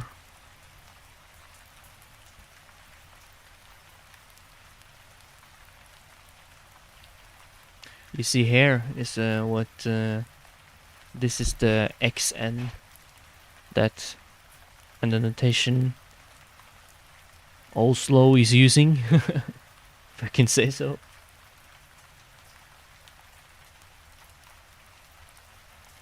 So she's writing, this one is fine, yeah, because of your video. It should really be an omega of k though.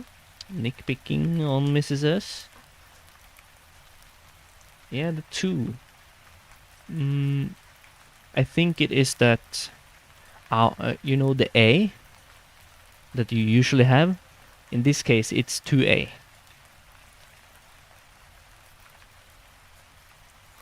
I think it's actually just that, because you had the first task was like, if you can actually read the task up here. But that's because this system is really periodic in the distance 2A, because then you have one blue and one red, and the next time, next unit cell, you have one blue and red. Yeah, so then it's just that our normal A is 2A.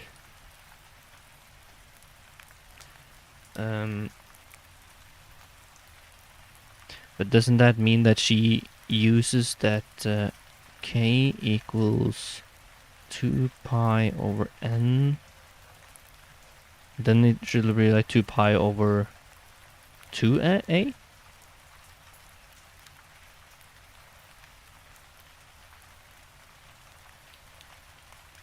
But it seems like they're putting the integer out, right? Comparing to the video. Suggestions theorem. Hope this complex exponential function translated into. But they have it in k. But you can't have an n, small n inside k and outside, right? Maybe it is. Is it that? Yeah. You are spot on, Mr. Galvo.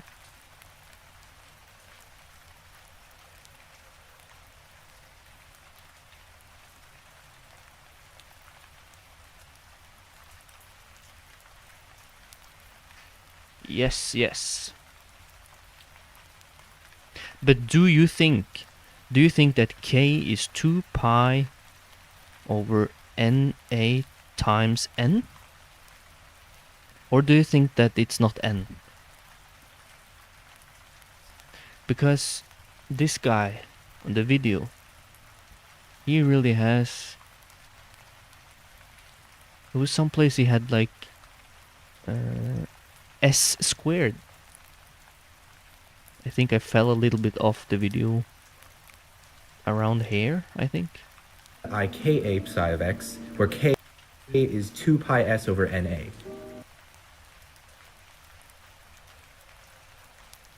Yeah, see here he has e to the 𝐼𝐾𝐴 psi.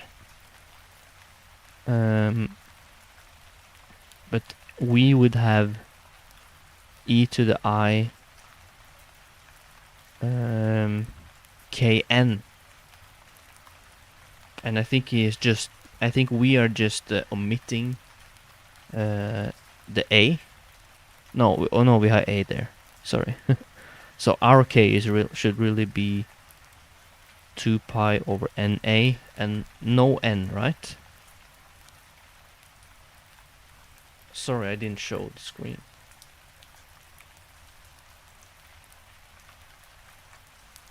So this should really be our k, because we already had the n outside. I just haven't included the time yet.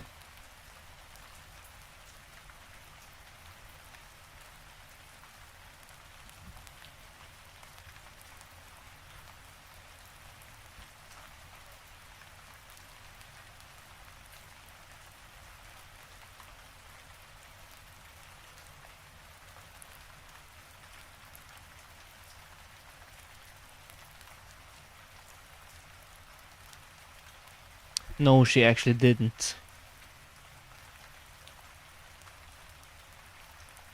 Or no. This is like just K space. It's not the same. It's not the K modes yet, I think. Or maybe not.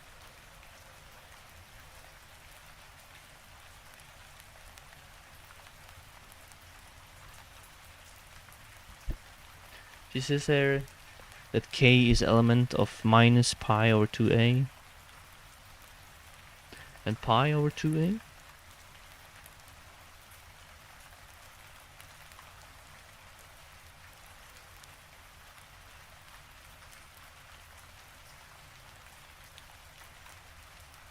No, it's just what you see here. Ah, it's so different. Or you maybe you're right. Maybe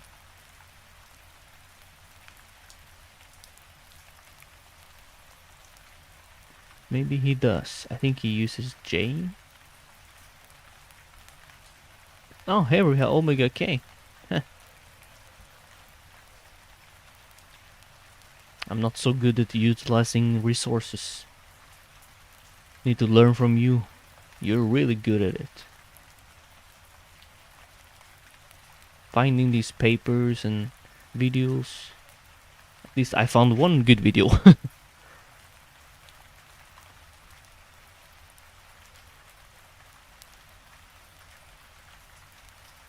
There's some big K. Can't be the same, right? Oh, here it is. So this is probably... I don't remember what my professor used. Oh, he's really talking about it. Periodic boundary condition. Yeah, he's saying the same as the video. Bending the line of atoms into a circle. So that this... So the length of the system is L, and that is N times A. In 2 dimensions, no thanks.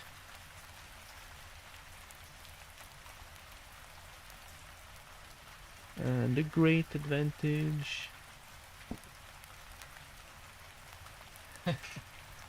Simplified Jordics.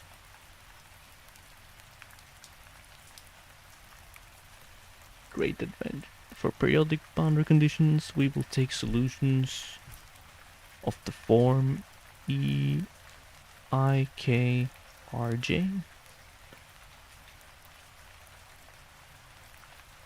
So RJ is like X.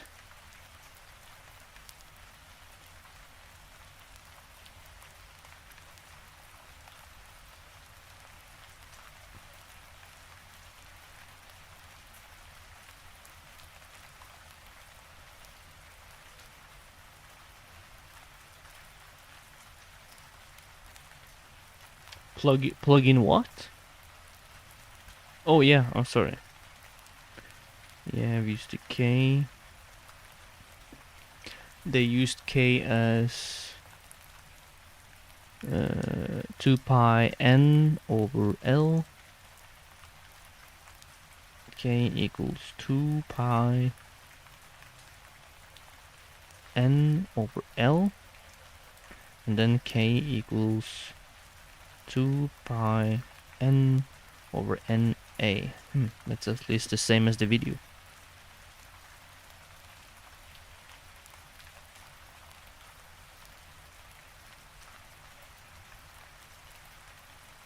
More?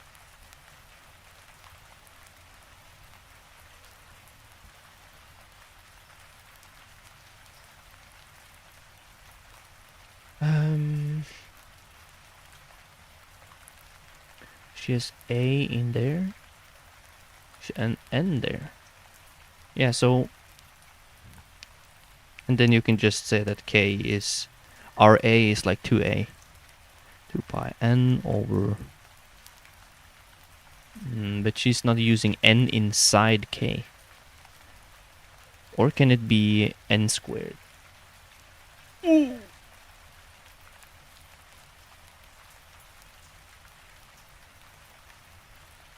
Liar.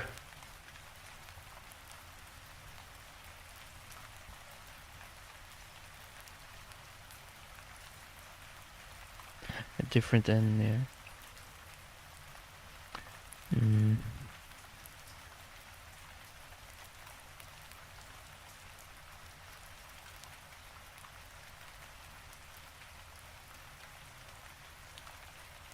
Do you think it should be N squared? The reason for this I'll touch on a little bit later in this video, but the full reason will be left for another video. Remember, this is also just in one dimension. Now, there is a different representation of Bloch's theorem that we can derive from our results so far. This new representation will tell us exactly what form psi of x takes. Now, if you were to just guess that, you might guess something like e to the ikx. And in fact, this does meet our boundary conditions. The true answer is close. It's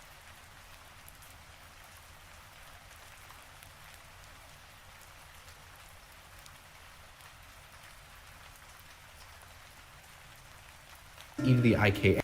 How does he get that?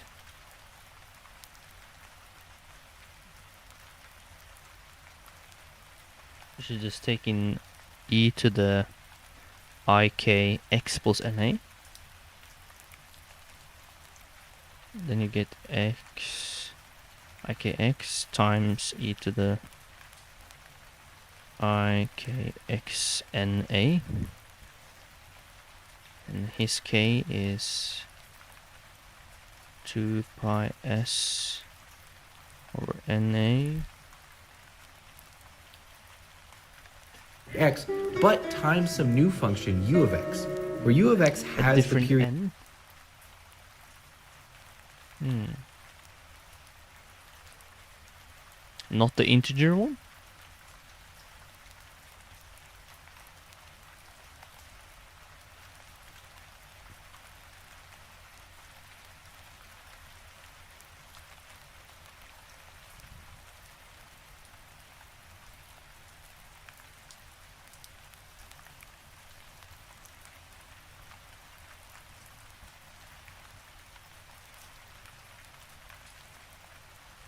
Yeah, so these k's really have m, maybe?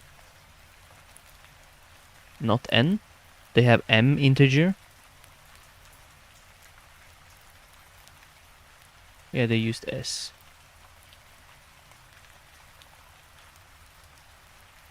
They have like 2 pi s over na. Periodicity of the lattice. That is u of x plus a, Wait a minute, you fast where u boy. of x, it's e to the. What are And you... in fact, this How does he get s squared?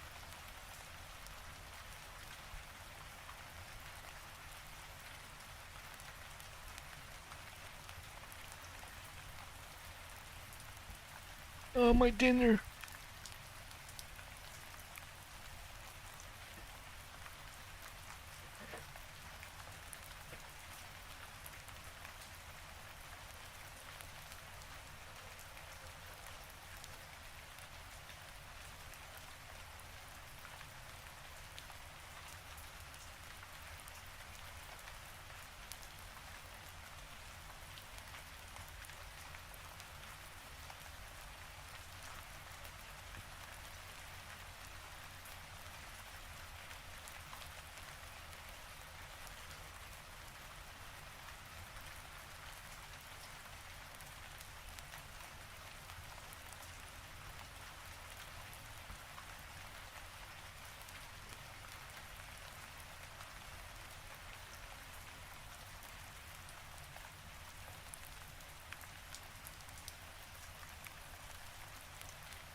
Yeah, so I think that's why it's funny how Oracle is right all the time.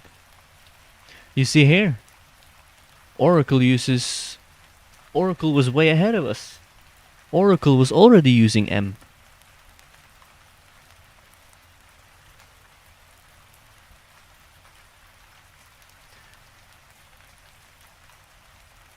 Yeah, isn't it M S squared? Am I just... Yeah, right here. Oh, you maybe can see it. Oops.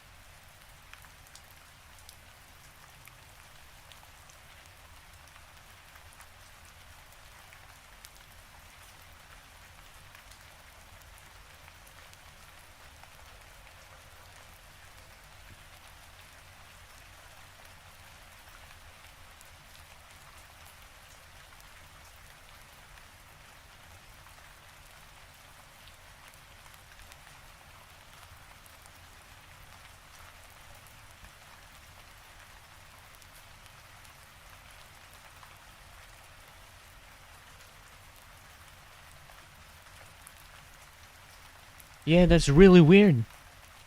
They guess psi is e to 𝐼𝐾𝐥. That's okay. And then he says psi x plus SA? Wait a minute.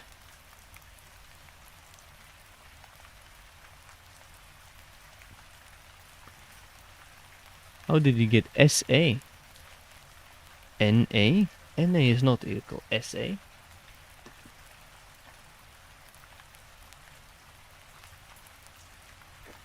SSS.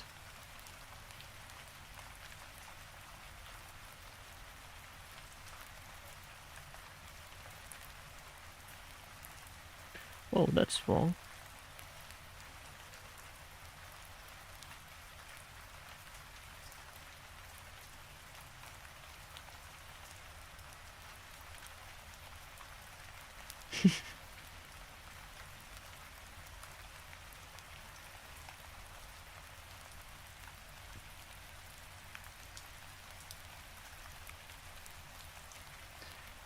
This is the video.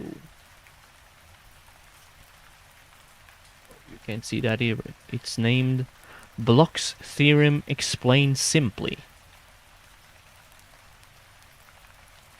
Constant C. They have magnitude 1, and you can check for yourself to see that raising them to the power n will always yield 1. Okay, let's return to our original equations now. Whoa, we just suddenly We has found what SA. theta is, and we know that C must be equal to e to the 2 pi I s over n, where s ranges from 0 to n minus 1, because n would be the same thing as 0. Then psi of x plus SA equals e to the I 2 pi. Okay, I think he's just saying SA because it's like the next one. He says psi of x equals the next one for some reason. I thought it was supposed to be the last one only.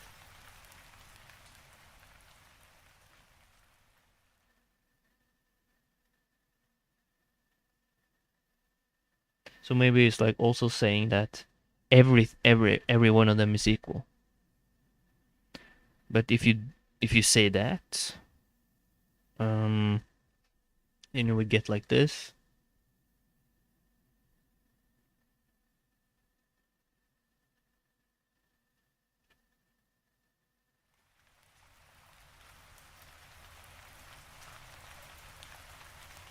Yeah, but this was supposed to be like NA,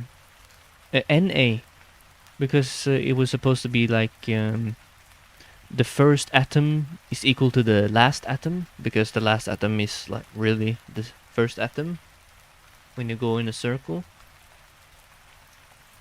But then he just suddenly changed it to SA and never mentioned it. Look here, he has NA. Requirements for our constant C. They have magnitude 1, and you can check for yourself to see that raising them to the power n will always yield 1. Okay, let's return to our original equations Then now. it's SA. We found what theta hell? is, and we know that C must be equal to e to the 2 pi I s over n, where s ranges from 0 to n minus 1. But what? But these C's are not 1. No, magnitude 1, sorry. because n would be the same thing as 0. Then psi of x plus SA equals e to the I 2 pi s over n times psi of x. Maybe that's okay. Yeah, I think that's okay in the yellow box, because now he's just talking about the next one. So the S next one. So you see, the next one would have the coefficient e to the I 2 pi 1 over n, because it's just this. So that's why he's just saying S now. But I think he jumped a little bit quickly, because now he's not talking about boundary condition anymore, These nth roots of unity because the boundary condition is was this constant. thing. And I thought he was going onwards with the boundary condition. But okay, he's all the right to not talk about boundary conditions. So he assumes psi is e to the IKX, and then he just takes psi of x plus SA. So, for instance, the next atom, that would be e to the IKX plus IKSA. And his k's are 2 pi S and A. So that would be e to the I 2 pi S over NA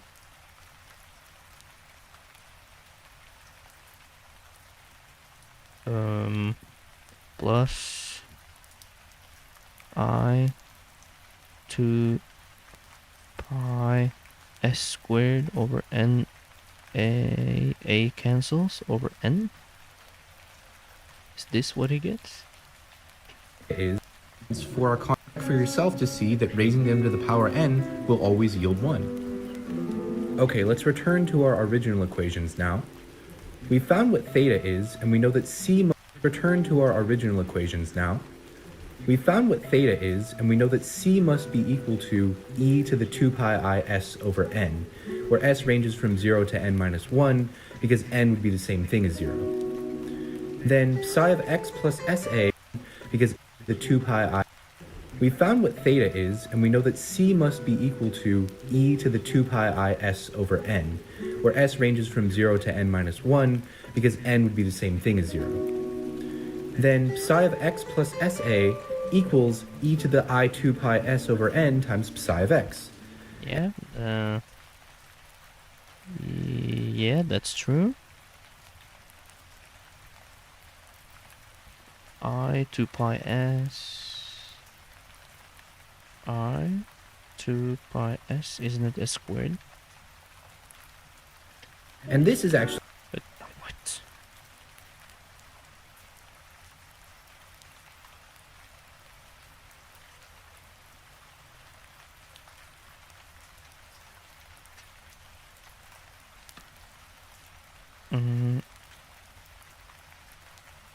Psi of x plus SA equals e to the IKX times e to the I K SA. And this is really psi. So you can just erase this. This is psi of x. So what in the name of the Galactic Empire is he doing with IKSA? What?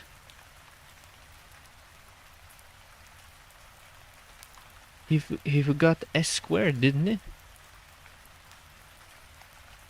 For K is 2 pi I S squared over n. Liar.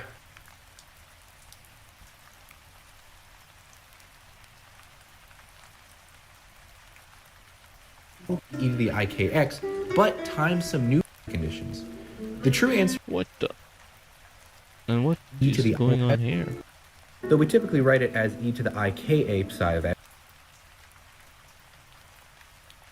minus 1, because n would be the same thing as 0. Then psi of x plus sa equals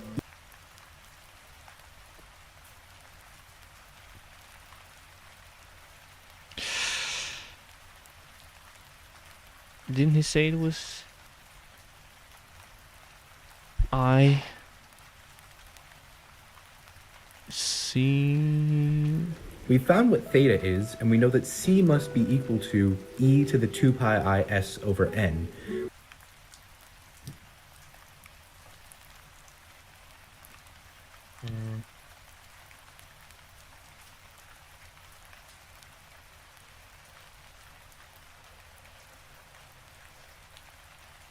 Yes.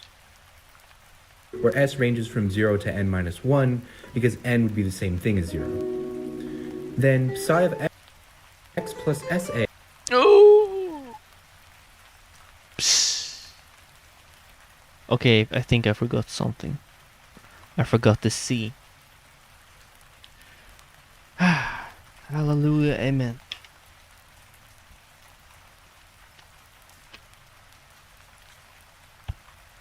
Be smarter, for damn sake. Be smarter. So what he's really saying? Yeah, he didn't say the psi. My mistake. Now, that's also, he said that psi of x. Ah, camera. He said that psi of x was equal to psi of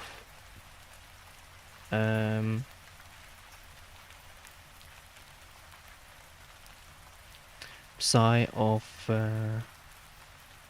x plus NA, but he didn't say L, and then he says that C psi of x, that is equal to psi of x plus. Sorry for confusing you guys.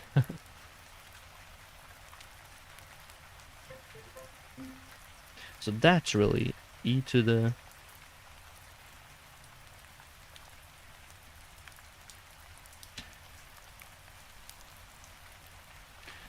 that's really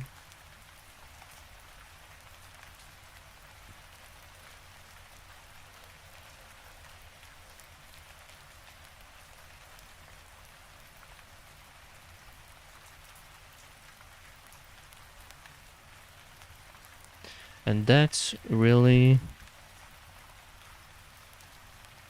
e to the 2 pi I s over n times e to the I k x.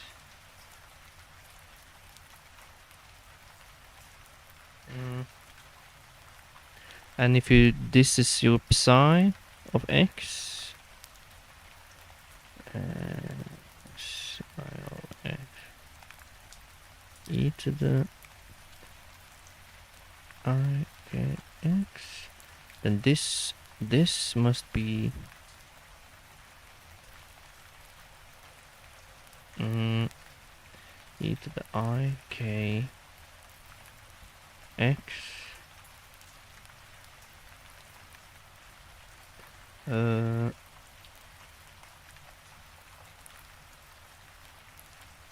plus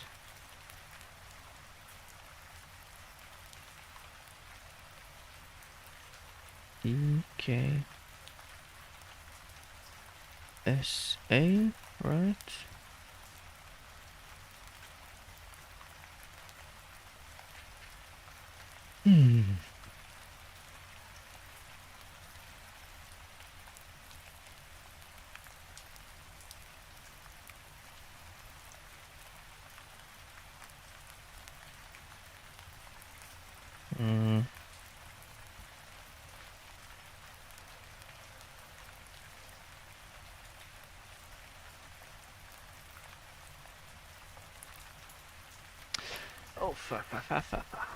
There's a mistake because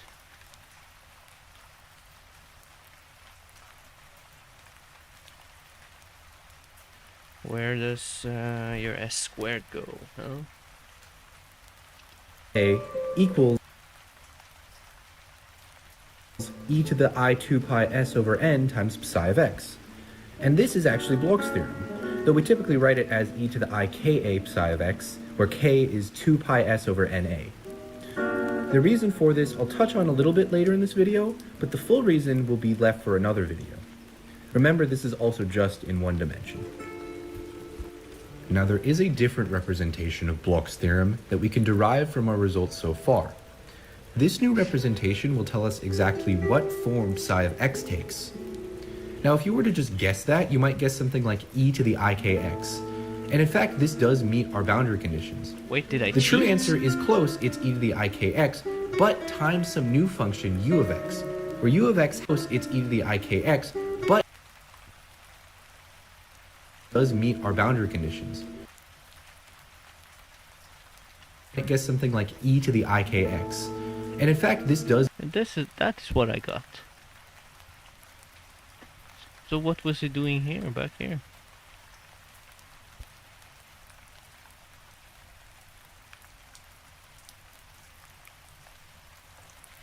Oh, okay, so ka psi of x, where k is 2 pi s over na. The reason for this I'll touch on a little bit later in this video, but the full reason will be left for another video. so he Remember, hasn't this is also he hasn't set in psi of x. Okay, Just he in didn't one guess the dimension. solution yet. Sorry. Now, there is a different representation now he of does Bloch's it. theorem that we can derive from our results so far. This new representation will tell us exactly what form psi of x takes. Now, if you were to just guess that, you might guess something like e to the ikx. Yes. And if that gets you this. in fact, this does E-I-K-X, yes. And then I just take this here. That is 2 pi I over n s squared. does meet our boundary conditions. The true answer is close, it's e to the ikx, but times some new function u of x, where u of x has the periodicity of the lattice. What? Why did it just switch? And then black hole, magic,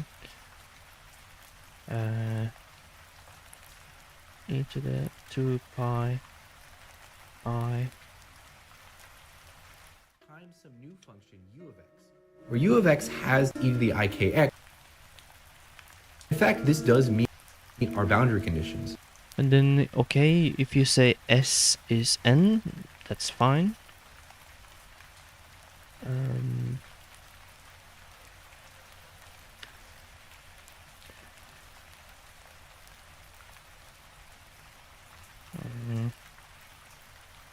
But he just says that one of the S is N.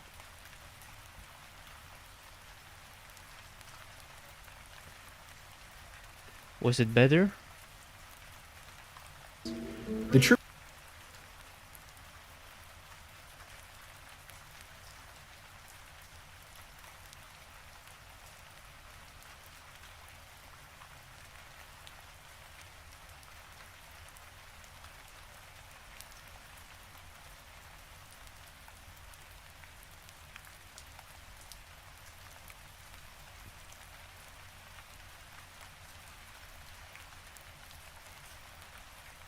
true answer is close, it's e to the ikx.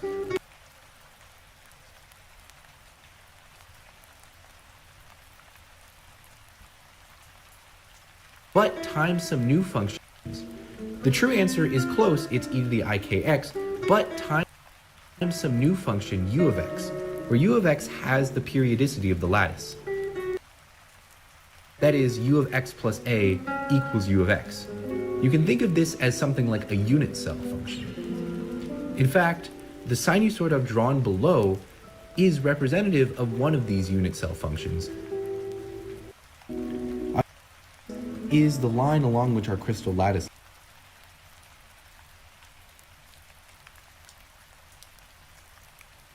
Dave Miller sounded familiar.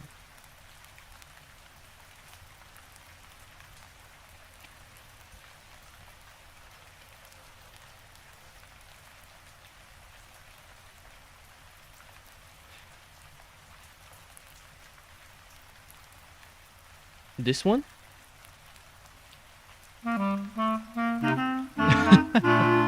Can draw. We presume that he can do. I've seen a little bit of him too. The stand result you just written down X. Yeah, I think this was maybe the one I watched, and maybe I understood it Where afterwards. K is one of these values.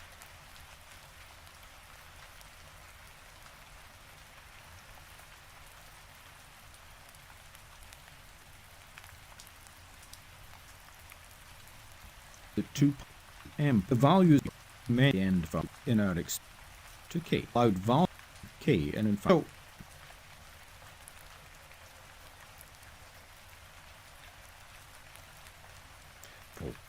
vision are subject to this condition. But then left cell I'm just gonna check. is psi. Oh, he also has a U.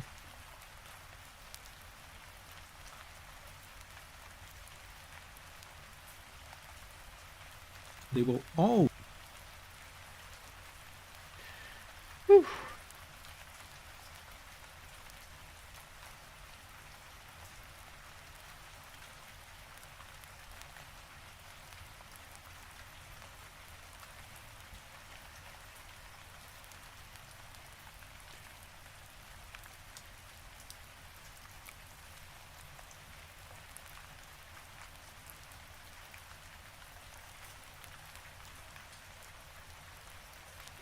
Repeat this.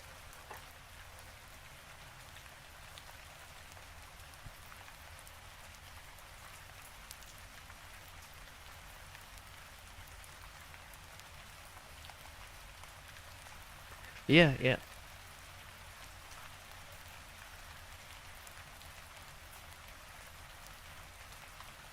That's like just the next one. It's not boundary condition yet.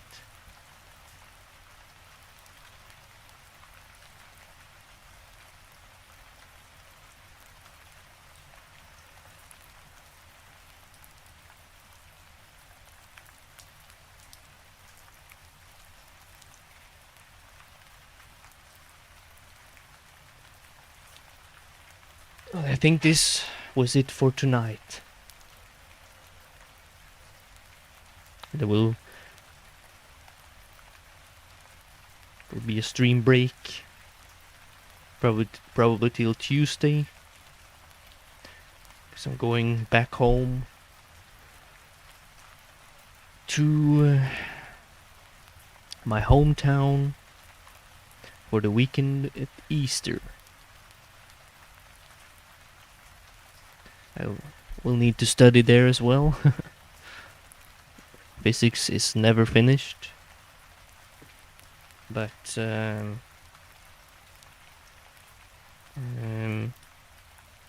I also will watch this video on the train now that I know some more about the Bloch's theorem, and maybe this has like a more clearer version as well.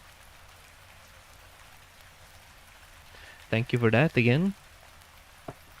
But I at least think there was pretty good pretty good progress for about 2 hours. That's nice. Much conceptual and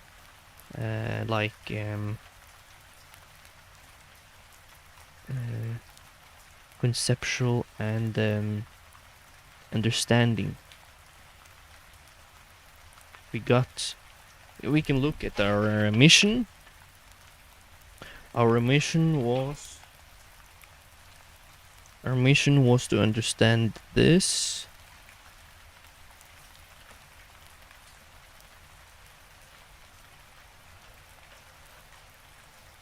Our mission was to understand 𝐻 minus omega k of and t. That we did. Or at least 𝐻 times minus t, and this this was some derivative thing of k, I think. So not completely understood that yet, but that's just the definition, and it should be something with the period. It was it should be really 2 pi over t, and it was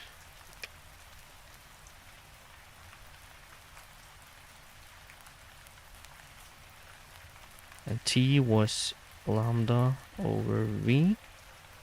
That's probably a v of k. So that's pretty close of understanding that. Medium. And then this n's maybe. And then m. And there is much closer to understanding this. Just need to watch those videos tomorrow on the train, and then go into see why you do the Fourier series. Because of why it's okay to understand the Bloch's theorem and Fourier now and the repeating stuff, but how do you utilize this for Fourier transform? I mean,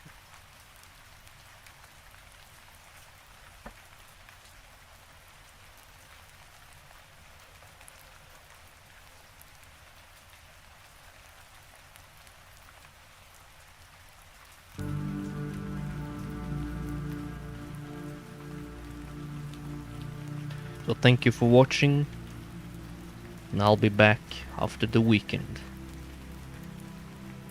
Trust me, there won't be a break from physics. It is a part of us all.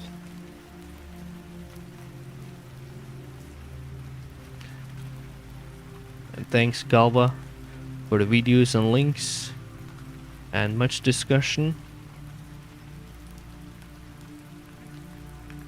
We really had some progress. You know, my worst nightmare is to work like 2-3 hours, and then you look back and think, what did I really learn and understand now? And when the answer is nothing, it's like, then I have to repeat this Jesse quote. You need to cut out all your loser crybaby crap right now and think of something scientific. And it's like, all I understood in these 3 hours was this? Liar. I'll be damned. But after this evening session, even though it took 1 hour 11 minutes more than I planned, it was really like this. Yes, science. Yeah, see you soon, Galva. Yes, science. Thanks again for the help. Oh, I was just saying that I'm going to my hometown for Easter, and I'm finished for tonight. I'm gonna. We had a lot of progress. Our discussion and your links and your videos was really helpful. But I'm saving that last video for tomorrow on the train towards my hometown. But trust me, there won't be a break from physics. I will lure in some hours here and there, but I can't stream, I guess.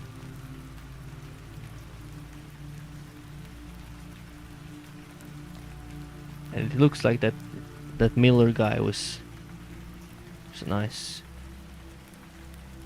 So we'll study that on the train, and hopefully, finally we can understand that, the Bloch's theorem, and then I think that's the key to understanding why they're utilizing Fourier series inside no Fourier in with the Fourier transform.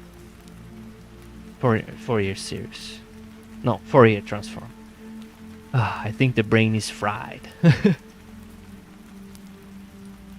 Need some dinner and sleep. We'll see you soon, Galva. I'll be back.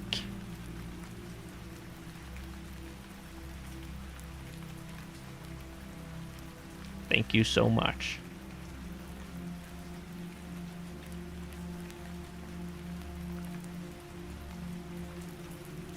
Yeah, you too, man. Hope you get some time off as well.